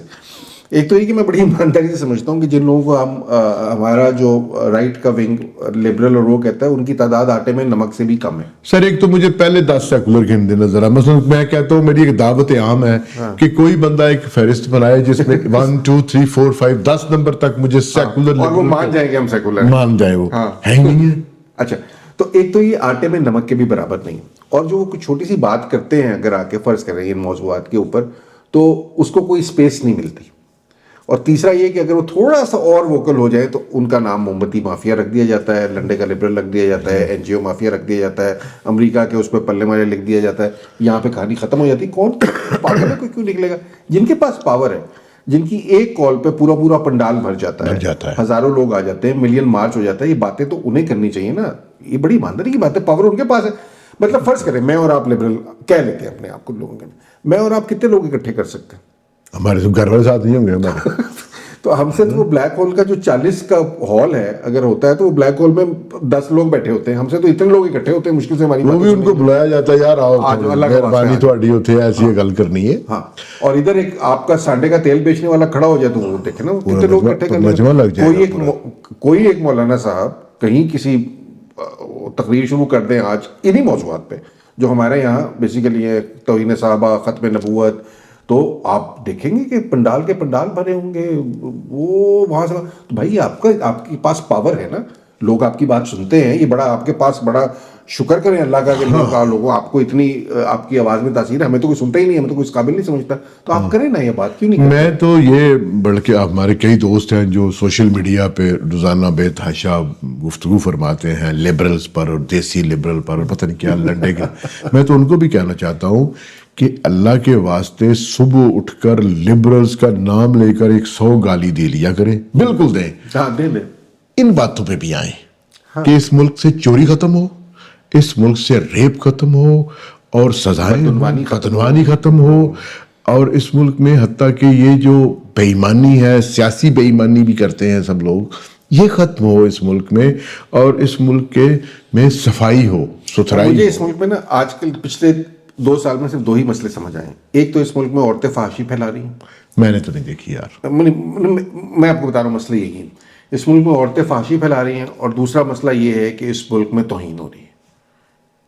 میں سر آپ کو بتاؤں, سوائے ان 2 کے مجھے اور کوئی مسئلہ میں ایک جرنلسٹ ہوں. ختم نبوت خطرے میں ہے, مجھے سمجھ نہیں آتی کہ ختم نبوت کیوں خطرے میں. مجھے آج تک کوئی بندہ نہیں ملا جو کہتا ہوں میں ختم نبوت میں نے سوال اٹھانا ہے. کسی کی ضرورت نہیں ہے. نہیں ضرورت, مطلب یہ سوال ہے ہی نہیں نا بھائی. ایک مطلب یہ سوال ہی نہیں ہے, یہ کوشچن ہی نہیں ہے, کسی کا کوشچن نہیں ہے, کوئی کوشچن نہیں کر رہا. مجھے تو کوئی سچی بات ہے, میں آج تک تو مجھے کوئی نہیں ملا کہ میں نے ختم نبوت کے اوپر سوال اٹھایا. کوئی ایسا مجھے نہیں. میں یہ بھی کہنا چاہتا ہوں کہ اگر کوئی بدھ مہاتما بدھ کو اول نمبر رکھتا ہے تو اس سے مجھے کیا فرق پڑتا؟ میرے عقیدے پہ کوئی فرق نہیں پڑتا.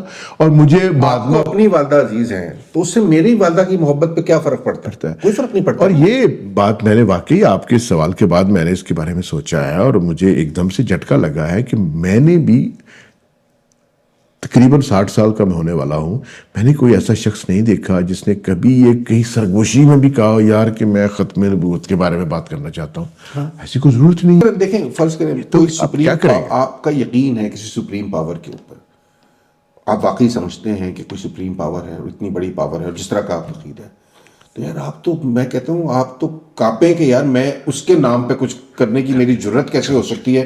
میں کون اور وہ کون؟ میں اس کا نام لے کے کسی کا سر کاٹ لوں، میں اس کا نام لے کے کسی کو عمارت سے باہر دھکا دے دوں، میں اس کا نام لے کے کسی کو کافر کہہ دوں، میں کون یار؟ نہیں کر سکتے. میری اوقات ہے یار، بالکل. میری تو اوقات نہیں ہے. کل کو اچھا ویسے جو ہمارے ہاں یہ جتنے بھی ہمارے اس قسم کی شخصیات ہیں، یہ روز قیامت اگر ان سے پوچھ لیا گیا کہ تم نے جو اللہ اور رسول کے نام پر جو قتل و غارت کی ہے اور جو لوگوں کو قتل کیا ہے، تو ذرا حساب دو کیا کریں گے یہ لوگ؟ پتہ نہیں. ہیں ویسے ان سے ویسے پوچھنا چاہیے یہ کہ مجھے تو سمجھ نہیں آتی، میں تو خود حیران ہوں اور مجھے ڈر بھی لگتا ہے. مجھے دیکھیں نا، اتنی بڑی سپریم پاور اگر آپ اس پہ یقین رکھتے ہیں تو یار اسے کسی سے کوئی شکایت ہوگی نا تو وہ خود بڑے آرام سے نمٹا لے گا، کوئی اس کو مسئلہ نہیں. جس کے بارے میں ہمارا مدد کی ضرورت نہیں ہے، جس کے بارے میں ہمارا یہ عقیدہ ہے کہ پتہ بھی اس کی مرضی کے بغیر تمہاری مدد کی نہیں ہلتا، اس کو ان کی مدد ہوگی جو اپنی مدد نہیں کر سکتے، یہ اس کی مدد کر رہے ہیں. اس کی مدد کریں گے. میں سمجھتا ہوں کہ یہ بنیادی چیزیں ہیں اور اس پہ بات ہونی چاہیے. ہمارے ہاں ہم نے بہت سارے ایسے ٹیبوز بنا لیے ہیں، بہت ساری ایسی چیزیں ہم نے بنا لی ہیں جو نہ صرف خود اسلام کی تعلیمات کے ہی خلاف ہے. جیسے ہم نے عورتوں کے بارے میں ابھی ہم اس پہ بات کر چکے ہیں، عورتوں کا جو حال ہے یہاں پر اور جس طرح کا ہم بنانا چاہتے ہیں اور یا جس طرح ہم ان کو دیکھنا چاہتے ہیں، مجھے تو سمجھ نہیں آتی. اور دوسرا مجھے آج تک یہ سمجھ نہیں آئی کہ 5-6 سال یا 10 سال کی بچی جو ہے کتنی آپ میں جو ہے وہ آپ کے ہاں رذالت ہے آپ کی نظر میں، یا کتنا گھٹیا پن ہے کہ آپ ایک بچی کو دیکھتے ہوئے آپ کے جذبات مختل ہو جائیں گے. پھر آپ کو سمجھ آتی ہے نا کہ اس ملک میں زینب کیوں ریپ ہوتی ہے؟ مجھے سمجھ نہیں آتی. مجھے تو اپنی بیٹی نظر آتی ہے، بچی کو میں دیکھتا ہوں تو میں سوچ کیسے سکتا ہوں کہ یار اس کے اندر کوئی فحاشی ہوگی یا کبھی ہو سکتی ہے. میں 10 سال بعد کا بھی امیجن کرنا شروع کر دوں گا. میں کس قسم کا آدمی ہوں یار؟ میرے سر میں کیا ہے؟ مجھے سمجھ نہیں آتی.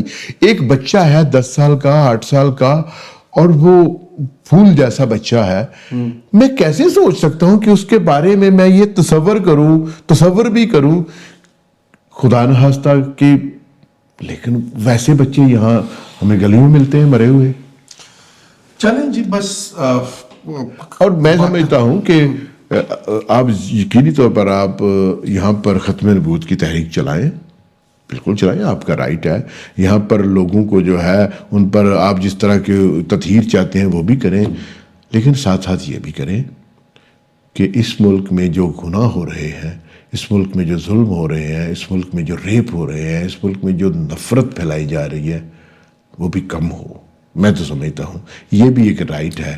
انسان اس ملک میں ضرورت ہے کہ انسان اپنے آپ کو محفوظ سمجھنا شروع کرے، بچے اپنے آپ کو محفوظ سمجھنا شروع کریں.